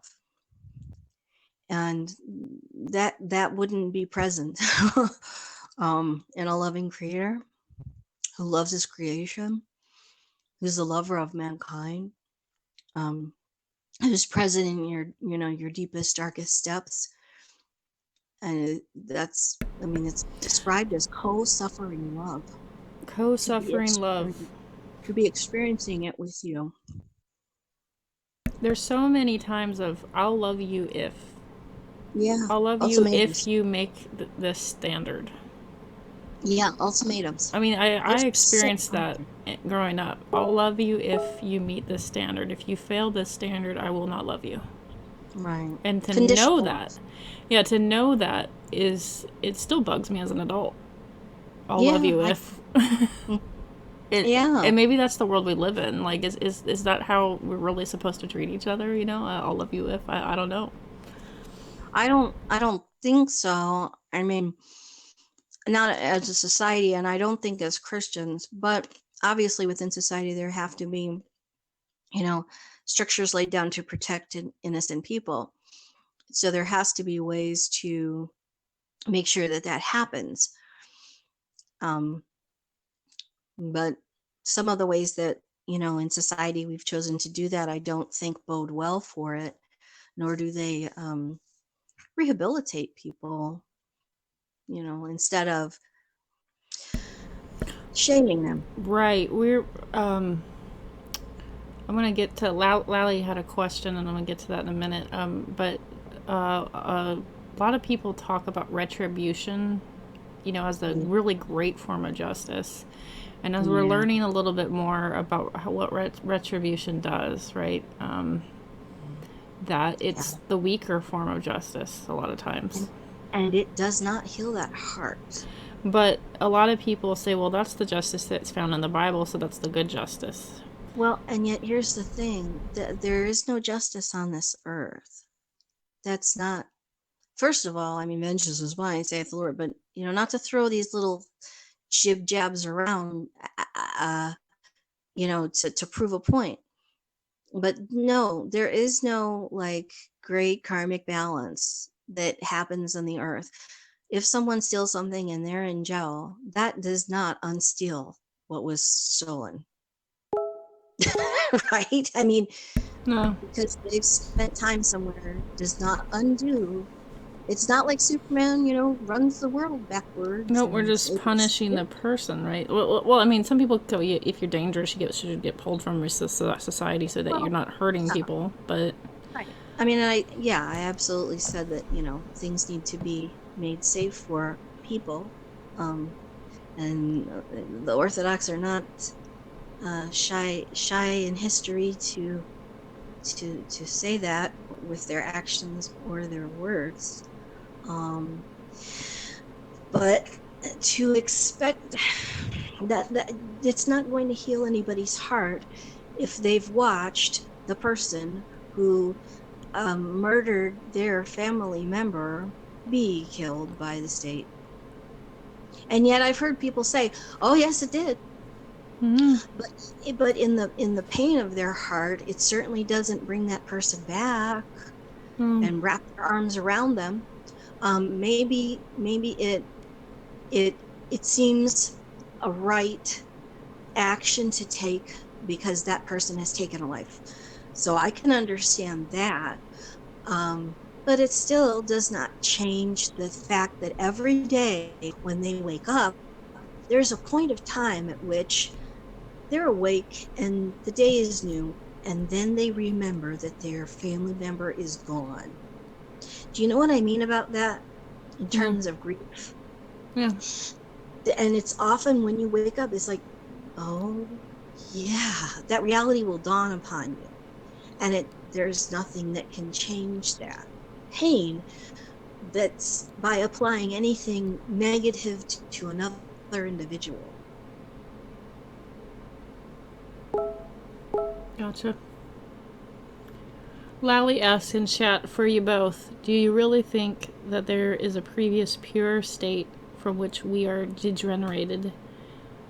How would the quote unquote good be perceptible without the contrast? Mm-hmm. Well, I think, go ahead if you want to. I mean, I think part of what's being talked about in that has to do with, you know, Adam and Eve, it's described that they walked with God and that they were completely, I don't want to use the word enmeshed, but that's a word from childhood that, like the first 2 years, that there's an enmeshment that happens between the infant and the mother, where they literally think of themselves as one being because Mm-hmm. they spend so much time together and that they have thoughts together. And that's like a psychological descriptive term.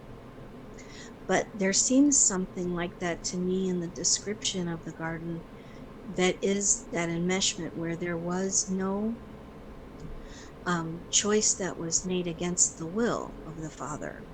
And that when that question was created to consider the possibility, did he really say that?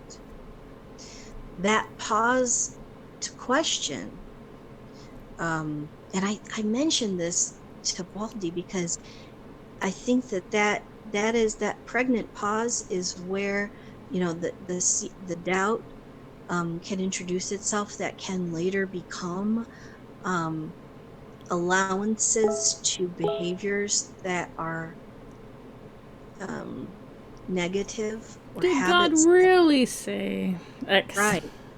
Yeah. So am I going, to slight someone else and pretend behind their back that I don't backbite them or gossip or whatever? So I think that that's more what's being described. Um, if you want to look at it in a Joseph Campbell kind of a way, where folk stories are expressions of the ways that people teach one another stories and that which is important within a culture. Um, if you want to look at it in a metaphorical kind of a sense, that's more what's being talked about. And that the option for the person is presented, who is their master, where do they want to stay, where do they want to put their time and energy. Is it with the passions that can change and move them, or is it with an everlasting God? That's, I think, the choice that's being made.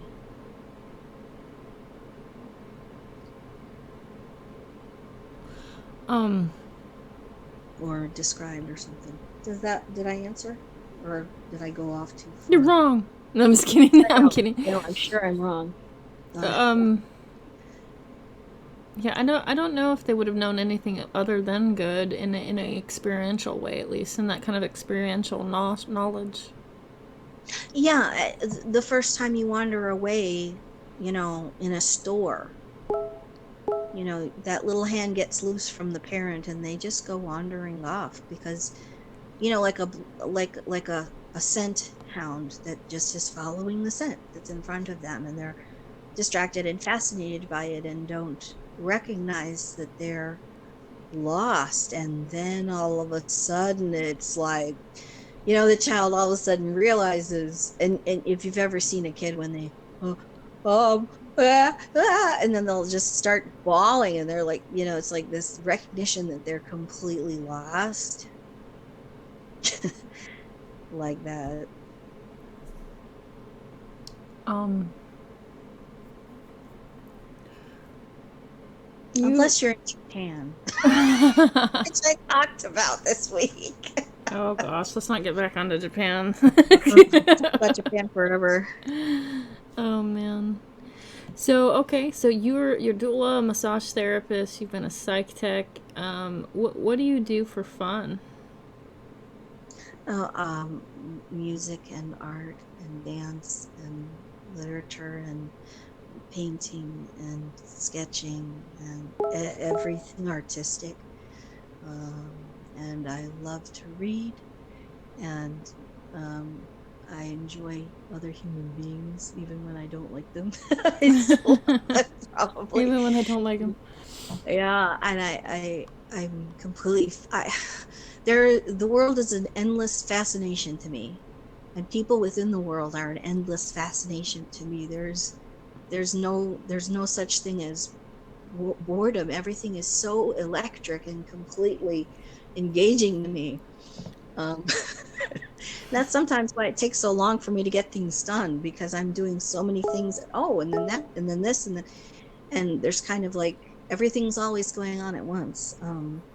So yeah, I grew up um, in a really, really creative household, and everybody was musical and still is. And I grew up doing a lot of theater and um, being on stage and being in the sides and sewing costumes and doing the makeup and dancing and lots of singing and lots of playing lots of different instruments and communicating with people in lots of different forms of languages. And I mean that in terms of, not that I'm polyglottal or something, which I wish. If I had a superpower, um, no, because that would be completely selfish, right? But anyway, um, yeah, anything that is a form of creativity, or me watching someone be creative. Like if I could go to a play, or I do like movies a lot. And I sing a lot. I think you and I are similar in that way. I love to dabble in the arts, though. I'm kind of like a lot of things I do. I feel like it's more personal, and it's sort of an Mhm. outlet for me. And Mhm. I really am kind of shy to share, like drawings that I draw or something like that because they feel personal to me in some Yeah. way. Like it's like a risk. It's sort of like getting naked in front of somebody to me. Like I it I matters to me for some reason. there I can even tell you like this is a really laid bare story. Uh if you want, and it's all tied in with Christianity, and it's Okay. really weird. Um I I grew up doing a lot of sketching and painting. I mean, like I think for my 11th birthday, I wanted an easel so I could paint. And I grew up going to the Art Institute, and I loved that, with the lions out in front and everything. And I think I still even have linked a video that was made by I'm a Funky Chicken, just of sitting on the steps of the Art Institute, people watching. And it's like a sped up day.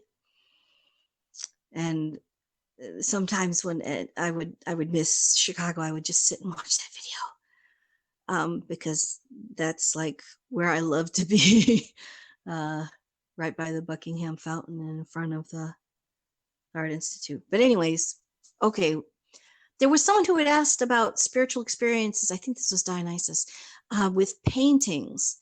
And I had talked about the Monet, but I'm not going to get off onto that tangent. So I had grown up doing all these sketching and painting and stuff, and I even had like lessons. Um, and I kept doing that privately, just on my own as a kid. And I grew up and I took art classes and lessons and whatever. And when I was 17, I drew what became the last sketch for many years that I drew. And it was of a face of a man's face. And he has beard. And in the lighting of it, it's not exactly Rembrandt lighting, with that triangle under the eye thing, but the face is half lit. Okay. And at first I thought, well, it kind of looks like my dad. Or I think I thought at the time I had used like a boyfriend of my cousin as kind of a model for that I was actually trying to sketch.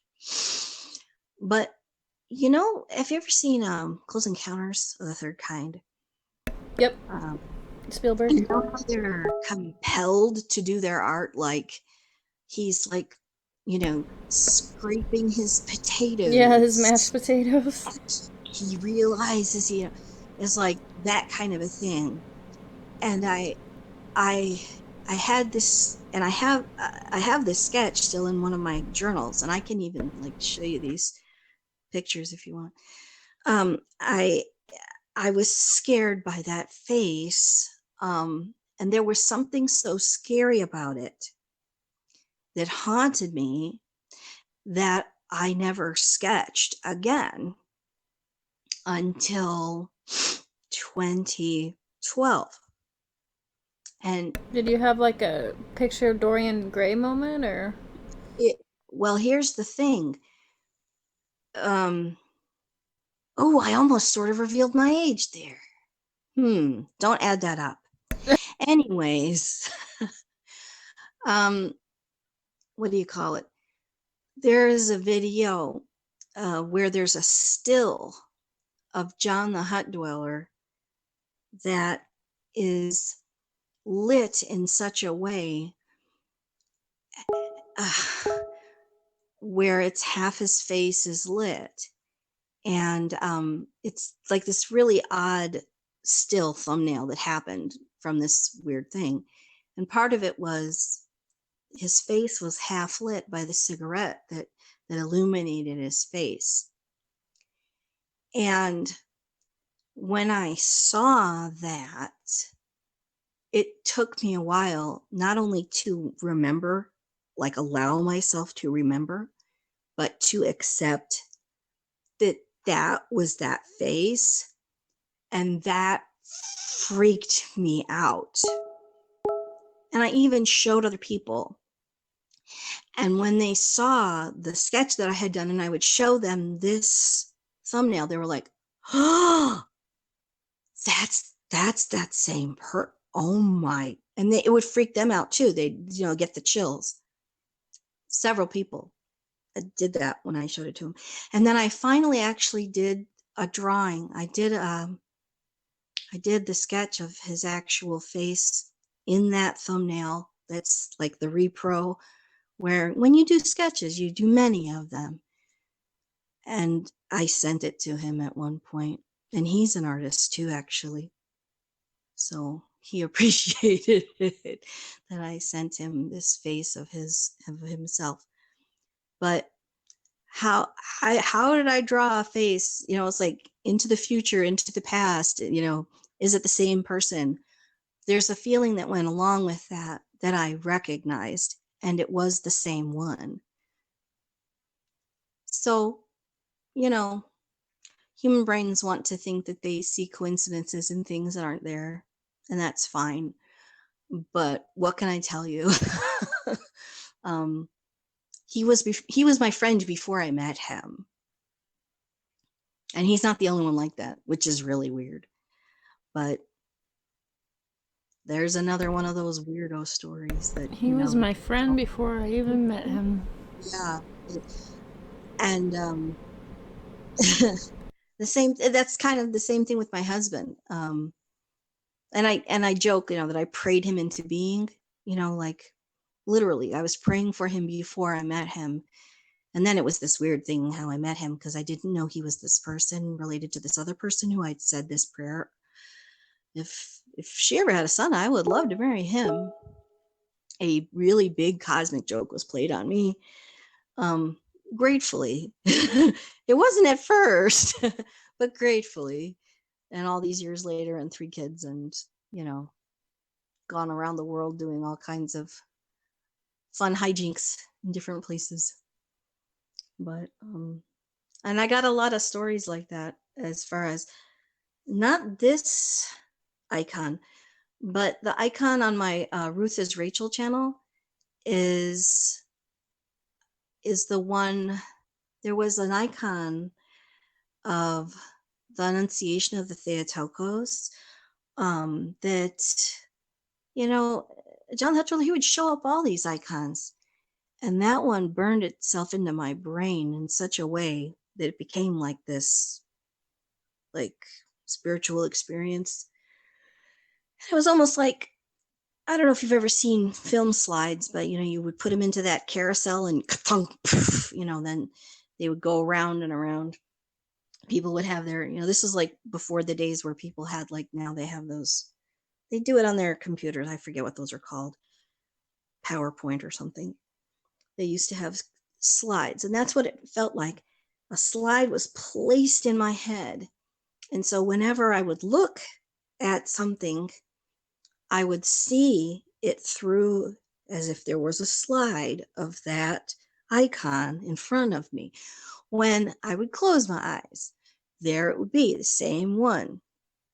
And it it was pervasive. And why I was given that, well, there's, that's a long story, I suppose, but I think it was a form of protection. And uh, I actually it was one of the things that freaked me out, because I was like, what if there's really something like tumor in the brain wrong with me?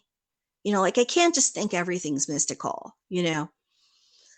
and I had like MRIs, because I was like, I really want to know, like, am I totally losing my mind? Because there were so many strings that had to be tied together, that it's really bizarre when you think about.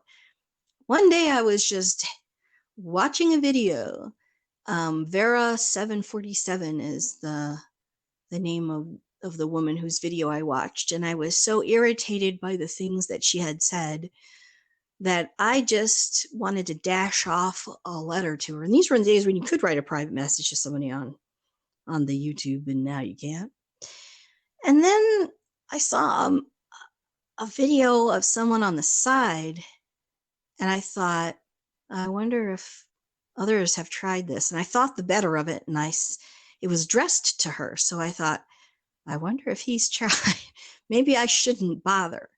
And that was the first video of his that I watched. And then it was like, uh-oh, I'm in trouble. And luckily, he had hundreds and hundreds and hundreds of videos for me to watch. And I literally, I would watch for all of those. I watched all the backwards, like all the way from the back to the beginning of when he started that channel, talking all about orthodoxy and all sorts of other things. And then when we finally were able to interact, yeah, and we're still friends. Very cool. Mm-hmm. God, And now God works in not mysterious ways, as they say. Yeah. And now I met somebody else too, because of YouTube. And you know that video of the chairs? Yes, but our audience wouldn't know. Our audience wouldn't understand. So there's a video there's a video, and maybe we can link it later, about the fall. Mm-hmm. And it's sort of like how Orthodoxy views the fall, as opposed to really traditional capital C Roman Catholicism and Protestantism. It's a little bit different, which is really interesting. And it's demonstrated by using these chairs by a priest. And so it's an interesting visualization. It offers you the opportunity to kind of, focus in on this dorky idea of chairs, right? But how it's effective is, if you've watched you will always remember that you have watched it. It's not something that's a forgettable sight. So as far as like how what do you call it? Like when advertising works, that you will remember it, whether you know what I mean?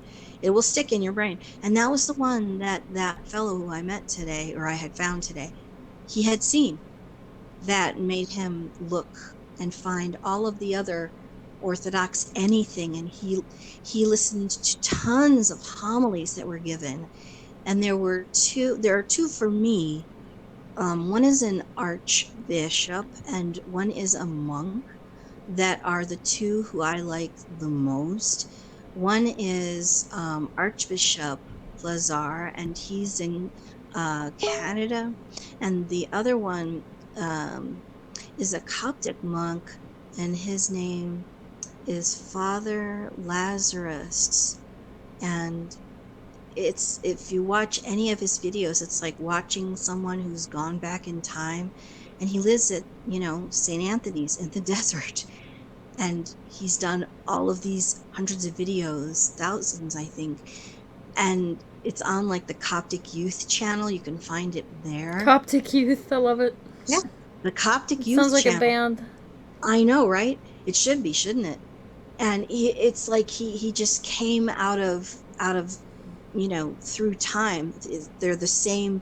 They're doing the same thing in the same place for hundreds of years, and he's in those same caves where Saint Anthony was.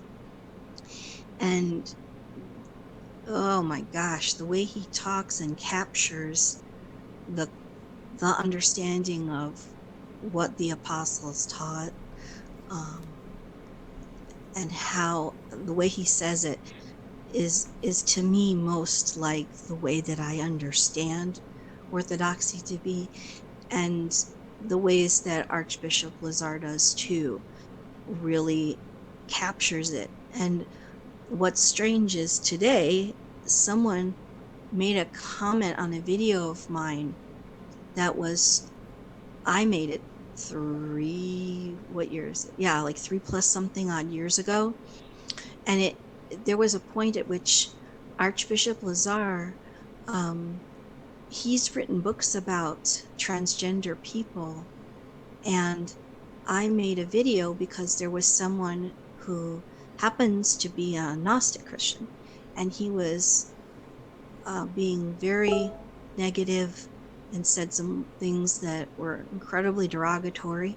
And you know, Archbishop Lazar was the first to champion. And it was interesting because John the Hut Dweller had also made videos to people who happened to be transgender. And that was mine. And I actually put that one up today because someone had made a comment about that one. And so he is considered very controversial by some people. And there's some people who even said, that he shouldn't even be recognized, and they want to la di da di da, whatever. But he's an archbishop, so Hmm. you know. Interesting. So the way he talks about things, and the first video that I ever saw of his, where he talked about co-suffering love, it was the first time that I ever heard someone who wasn't like, maybe I would be more familiar with somebody like the Dalai Lama to be talking the way that he did, but he was talking like that, but he was talking about Christ. That was really confusing to me. And I was like, I don't know what he's selling, but whatever it is, I would buy it. That kind of thing. Like, I don't care what it is. That's where my mind and my heart is. Um, and it's funny because, well, I always say it's funny, but anyways, Gambler will say that, uh, you know, I was always Orthodox, and Yusuf, John the Hut Dweller, says that too, that I was Orthodox anyways. You're Orthodox in the making. No, that I always was anyways, but that I didn't know it, and so it was like a form of discovery, that I was already Orthodox, and I didn't know that was the history and the background of how Christianity began in the Middle East. I had no idea. What makes you really passionate, like, in this world? Like, what moves you to take action? In positive or negative ways, do you mean? Positive and negative. Well, injustice, that's for sure. We just find it funny, because I always say that phrase. It's interesting that we were talking about that before, because I patently said there is no justice. But when someone is hurt, when is subjective to something that they have no control over, like a child is in a situation where they have no way to defend themselves, or a group of people are subjugated, or anything like that always gets me riled. I'd have to say, people just people's inhumanity to man. And I've talked about that before, that ever since I was a kid, that was the thing that confused me about, and frustrated me most about the way that people acted throughout history, and I didn't understand, and I still don't understand why people would treat another human being in a certain kind of a way that isn't like a human being. And even Christianity talks about it, where if you make someone the other, then they can be dehumanized, and so you can detach that idea of them being able to Right. not treat another person as an individual human being that's due the respect. I think that that's key is treating someone as an other. Yeah, we have differences and stuff like that. We're in a community with believers and non-believers, and there is sort of a natural there's an other, kind of thing that I think goes both ways, but it gets kind of scary because there are some people that really embrace the other. Um, Yeah. and that scares me sometimes because I think we lose each other's humanity, sort of. G.K. Chesterton talks about we're all in a stormy sea together, and that we Yeah. owe each other a terrible loyalty. A terrible debt, I've heard it. Is Yeah, it a loyalty or debt? I I've think heard it's both. I think it's loyalty, but the thing is like I don't think that just applies to Christian to Christian. I think that Oh, could yeah. apply to all men, right? Like that we Yeah. should. And so Yeah, I think that does too. it scares me when people are like the other, So the Jewish person down the street, Or whomever, whatever. or Yeah. the atheist versus the Christian, and it's like, yeah, there's some differences between us, but again, aren't we all sort of stuck in this world together? That's your neighbor, whoever that is. Have you ever seen those t-shirts, my gay neighbor or my blah blah blah neighbor, and they like list all these, you know what I mean? Love your neighbor, and they list all these possibilities. You know what I'm talking about? And they cross out the word on that. Have you seen Yeah, those t-shirts? yeah. I Yeah. have a meme that I link that says that Yeah. love Please love your your, and it's all sorts of, everybody. yeah, your Yeah. transgender neighbor, Right. your gay neighbor, your straight neighbor, your Jewish neighbor, your Islamic neighbor. Every single one of them. And you know what? I'm more apt, actually. Is this messed up? Um, to do that for someone who is not Christian in a certain sort of a way, because it's almost like, okay, if they're Christian, they've got that protection. But someone who isn't, I'm more apt to fly to their, if I want to say, defense. Do you know what I'm trying to say? I Because feel it's the almost same like, way almost, and that's really interesting. I feel the same way. Like I sometimes feel more defensive of the non-believer than the believer. yeah. Maybe it's because of we've talked about being an obstacle to faith and Mhm. adding to the burden. Yeah, but also it's, I think, partly because that the disposed of one is the one who Christ always identified with, the untouchable one, The the leper, despised one. the woman Yeah. who had a problem of bleeding and therefore was Right. ostracized and couldn't Sure. function in society. The woman at the well who, I know the man that you're with isn't really your husband. Mm-hmm. The prostitute that's weeping at his feet and crying on his feet and then wiping her hair on his Right. feet to clean his feet. And the Pharisee thinks to himself, if he was really Christ, he'd know who she was and he wouldn't let her touch him. And then he says, Or but the look what this woman's done for me. She's given me perfume and she's washed my feet with her tears and her oh, hair. And what have you done? well, and there's a thing about the hair, but I'll tell you that later. The myrrh bearing women, that's huge. Orthodoxy talks about it a lot, particularly, Mary, who is known as Magdalene and all of that. She is considered equal unto the apostles in Orthodoxy. Um, she's not thought of as like the harlot that people talk about, in the same way. But the other one, even the dogs get the crumbs. That one who comes to him. Why are you giving to her? She's not even of us. And then, with complete humility says, yeah, but even to the dogs, the crumbs fall from the master's table. Not having any thought for herself. I love that one too. And I think I sent you a video where Archbishop Lazar was talking about that. And I said, I want to talk to you about this later. Do you Yeah. remember? Yeah. Yeah. That I don't know if you got to watch it, but that was one of the things that he talked about, that she took no pains for herself, that it was all for her daughter. She didn't have any pride about herself.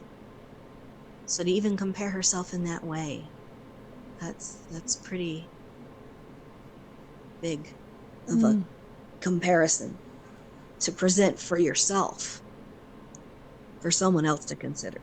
Yeah. Indeed. Um, kind of mix it up here a little bit. It's a really good thought. You and I talked a little bit about art earlier, and how it's a great outlet for us and stuff like that, and whether it's experiencing art or being part of it and stuff. Do you find that it could be even? I know this is kind of a strange, probably question, but do you find it to be a spiritual experience? Um, Probably not the way that other people would think of it, but because to me it's a language. Okay. I and when I say that I grew up with musical people, I mean, there was so much music around me. Both my dad was a musician, um, and my mother is a pianist, and she still teaches piano. Um, in Chicago, you can go. Chicago. Yeah, you can go and take lessons from The my mom. Bears. Um, the Bears. The Yeah, Bears. that's right. But uh, the first memory that I have is musical. And I even had at one time written to ask Alex Fountain if he would teach me about it musically, and he did. He was so kind. He sent me a really beautiful video that explained music theory wise what I was asking. And that was really cool. He didn't have to do that. That was just really nice of him. And I've asked him a bunch of music questions. He's always been very gracious. He has a great sense of humor. Anyway, I don't know why I'm going off about him, but yeah, the first earthly memory I have is musical. And so that's a language to me. That's how I understand things. And like I even joke with Gambler, and I think I even talked about it with Baldy. If you asked me a question, I could probably answer it to you better by singing the liturgy than by trying to, fashion some sort of words together that really fall paltry. They don't come anywhere close to describing it.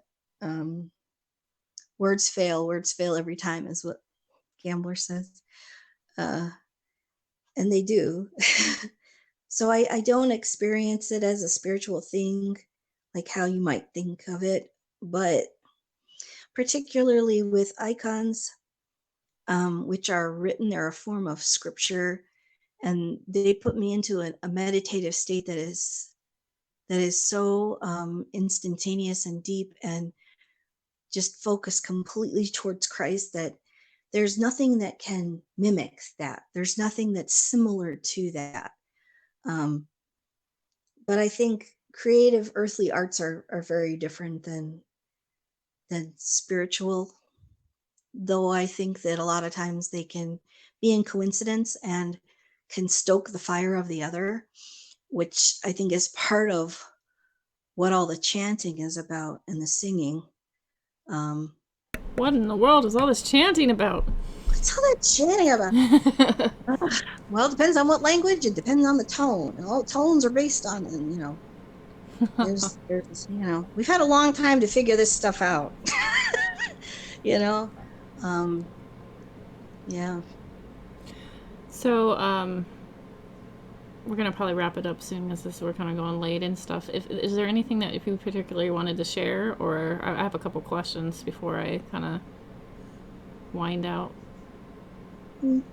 All mistakes are my own, and I don't know anything. I love That'd it. be one of them. I'd say I'm probably wrong. Go ask a priest, and then ask three more because they're probably wrong, or I would disagree with them. And if you ask an Orthodox question, you're going to get six answers, and they may or may not commit to any of them. Uh,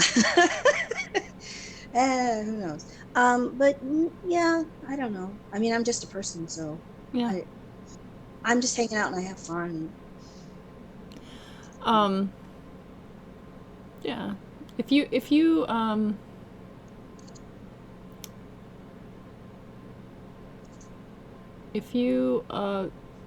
asked me to ask you a question. Was it was it what would you like said when you meet God at the pearly gates? Is that what Well, it that's the was? last question of the questionnaire that's asked. You know, Was that the question? no, that's the last question of the series of, I believe it's 10 or Oh, 14. That's the whole series of them that's asked, by um what's his name? Which is not even on anymore on air. well, the actor studio. What's your favorite Yeah. swear word, Gretchen? Yeah, I know. What's your favorite swear Um, word? I don't give a flying fuck. Really? And yes, and I want you to know, see, because I don't just think words, I think visually. And when I heard that phrase the first time I ever heard it, like I think I was like, I don't know, I don't think I was any older than 12. So anywhere, let's say between 8 and 12, which when you're in the sides of theater, you're gonna hear lots of salty words. You're just gonna. And I visualized joined genitalia flying with wings. That's impressive. And I cannot help but still do that whenever I say I don't give a fuck. Okay, because we talked about this and we thought it'd be funny to do. I'm going to walk you through those questions. I think they're kind of fun. Okay. What is your Which I don't have the answers for them, by the way. So people think, oh yeah, well, you're no, gonna I have to don't. pass if you don't have the answers, right? No, So, I'm just telling you, I don't. I haven't thought of the oh, answers okay, yet. okay, So they're not fun. What is your favorite word? love, What is your least favorite word? court. I'll have court. Is Wait, quart, the measurement of a quart, a quart okay. of a gallon, a quarter of a gallon. Quart. I don't know. That's the stupidest sounding word to me. I don't know why. I can sit and say quart and it'll make me laugh. Well, it's better Not than moist, quarter. I guess. Oh, I know. People say ugh, yeah. That one. I'll put up with moist better than quart. I don't know why. Court. So Got it. stupid. I What don't know. what turns you on?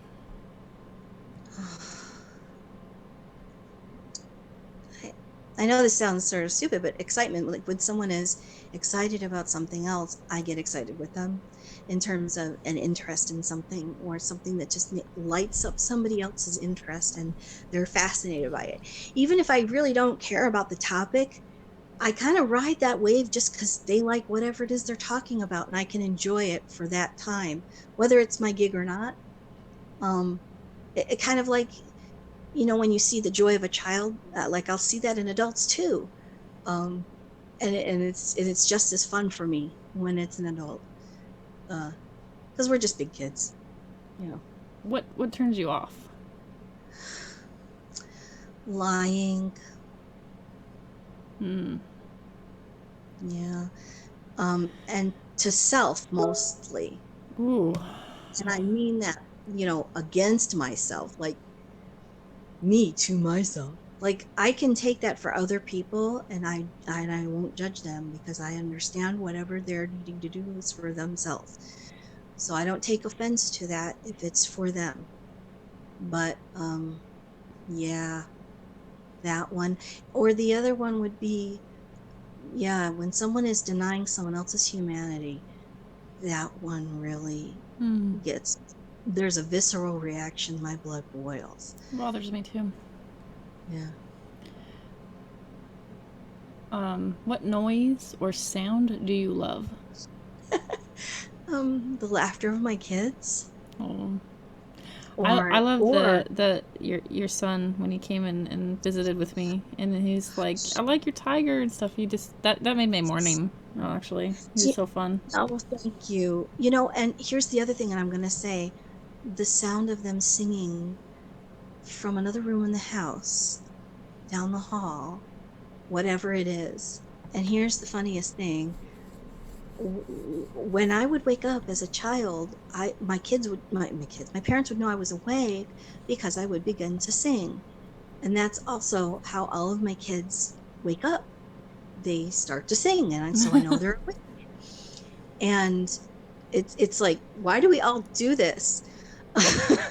There's some sort of family resemblance, right? But there's a sort of a song that kids, unless they're told to be quiet, I think, will naturally have for the rhythm of their day and the way that they sometimes will have words or not. They might have emotions that they'll sing out, and there's an age at which their song will stop because they become aware that that's a little weird, and Mm. you can't keep doing that.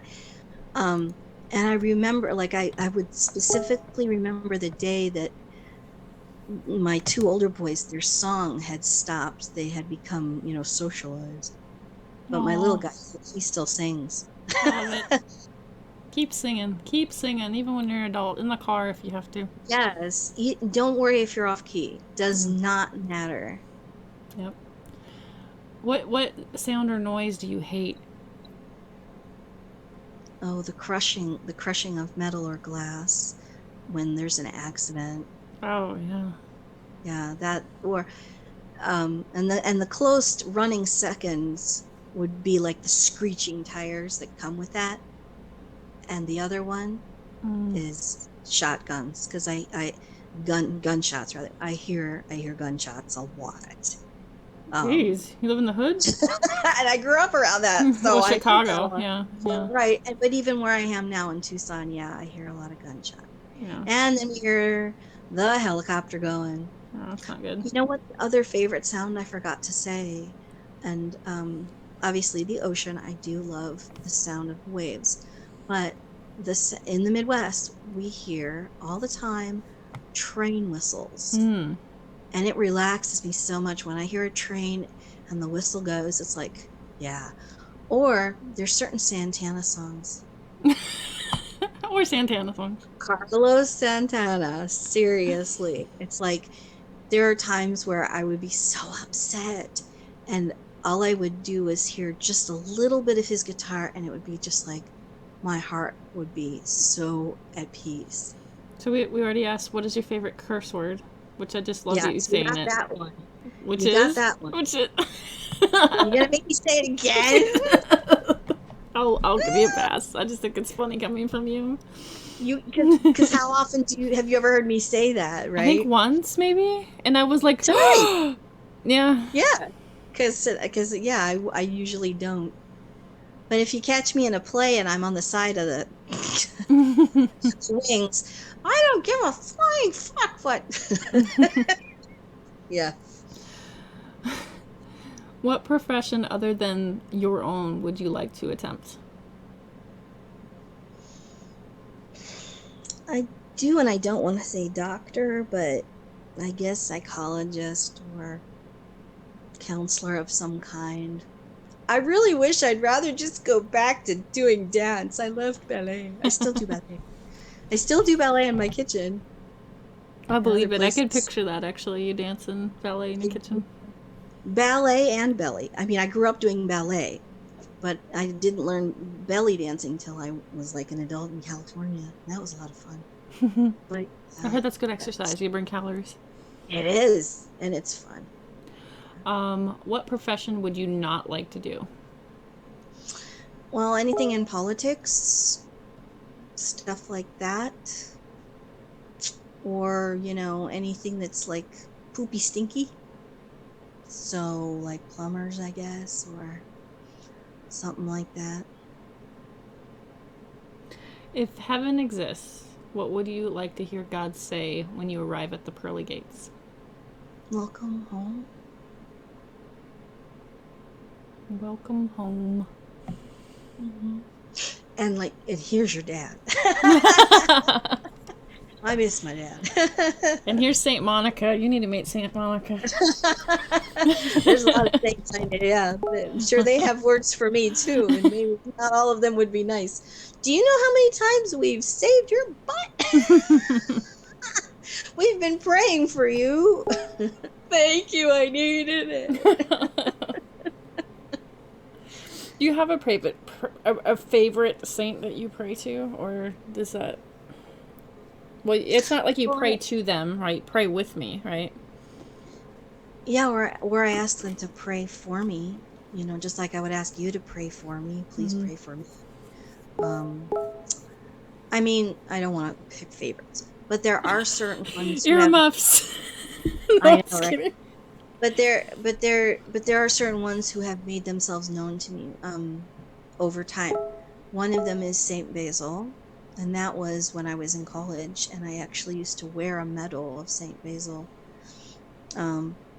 Saint John the Baptist. Now Saint Dymphna was one that John Hutdruller taught me about. Most Holy Theotokos, refuge for all Christians, all Christian believers.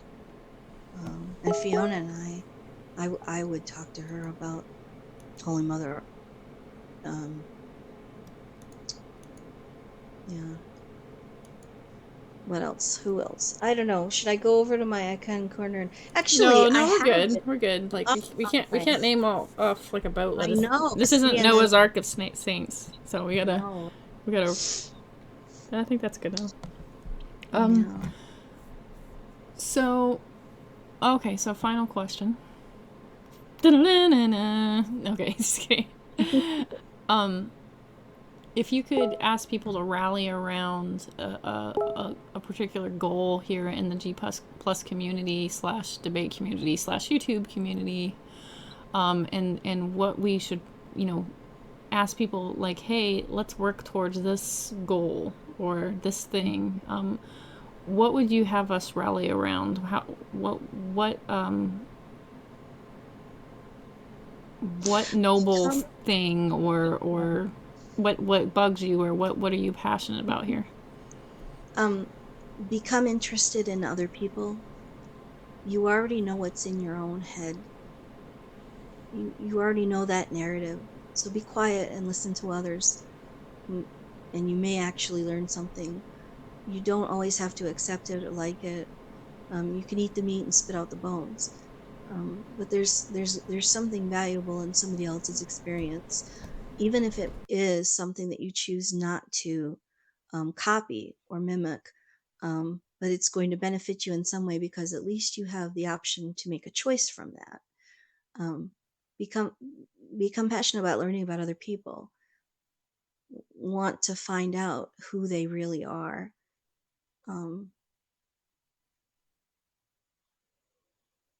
Awesome. Well, that would lead to a lot better conversations. It would. Respect. And understanding. I would hope. Yeah. Maybe even not that, but just acceptance. Not to put it through that judgment of whether you like or don't like it, but accept another person as they are, because, people are not gardens that you preen. Gotcha. Yeah. Okay. All right, that was Gretchen, and gosh, it was a pleasure visiting with you. Hopefully, we didn't lose too many people in the sticks, but I loved it, and I really enjoyed, as usual. I always enjoy hanging out with you, and you too. Yeah, thank you for sharing your time. And I know that we weren't necessarily scheduled for today, so it was kind of cool that you said, hey, let's just do this right now. And I always wanted this date, remember, because of the theophany. yeah, I that's kept right. saying, so I was glad. I hope that, Rev is okay and everything. Oh, yeah, I hope so too. And he probably is. It's probably something that came up, or, but So thanks for so much for having these, and I'm glad that you built bridges too. oh, thank you. I appreciate that. Mhm. So as always, I'll link a brief off air if there's anybody that's interested that's out there just for a little bit, and then yeah, as always, aim for kindness. I think kind of one thing that we talked about earlier, Gretchen and if you're a Christian, co-suffering. I think, to bear one another's burdens is something to aim for if you're a Christian. Um, and be charitable. Try to view another person's viewpoint in the best light possible, as they present it. That's always kind of a good thing to aim for. So, hope everybody has a good evening. It's kind of late. We usually don't do it at this time. So have a good weekend, and don't be a dick.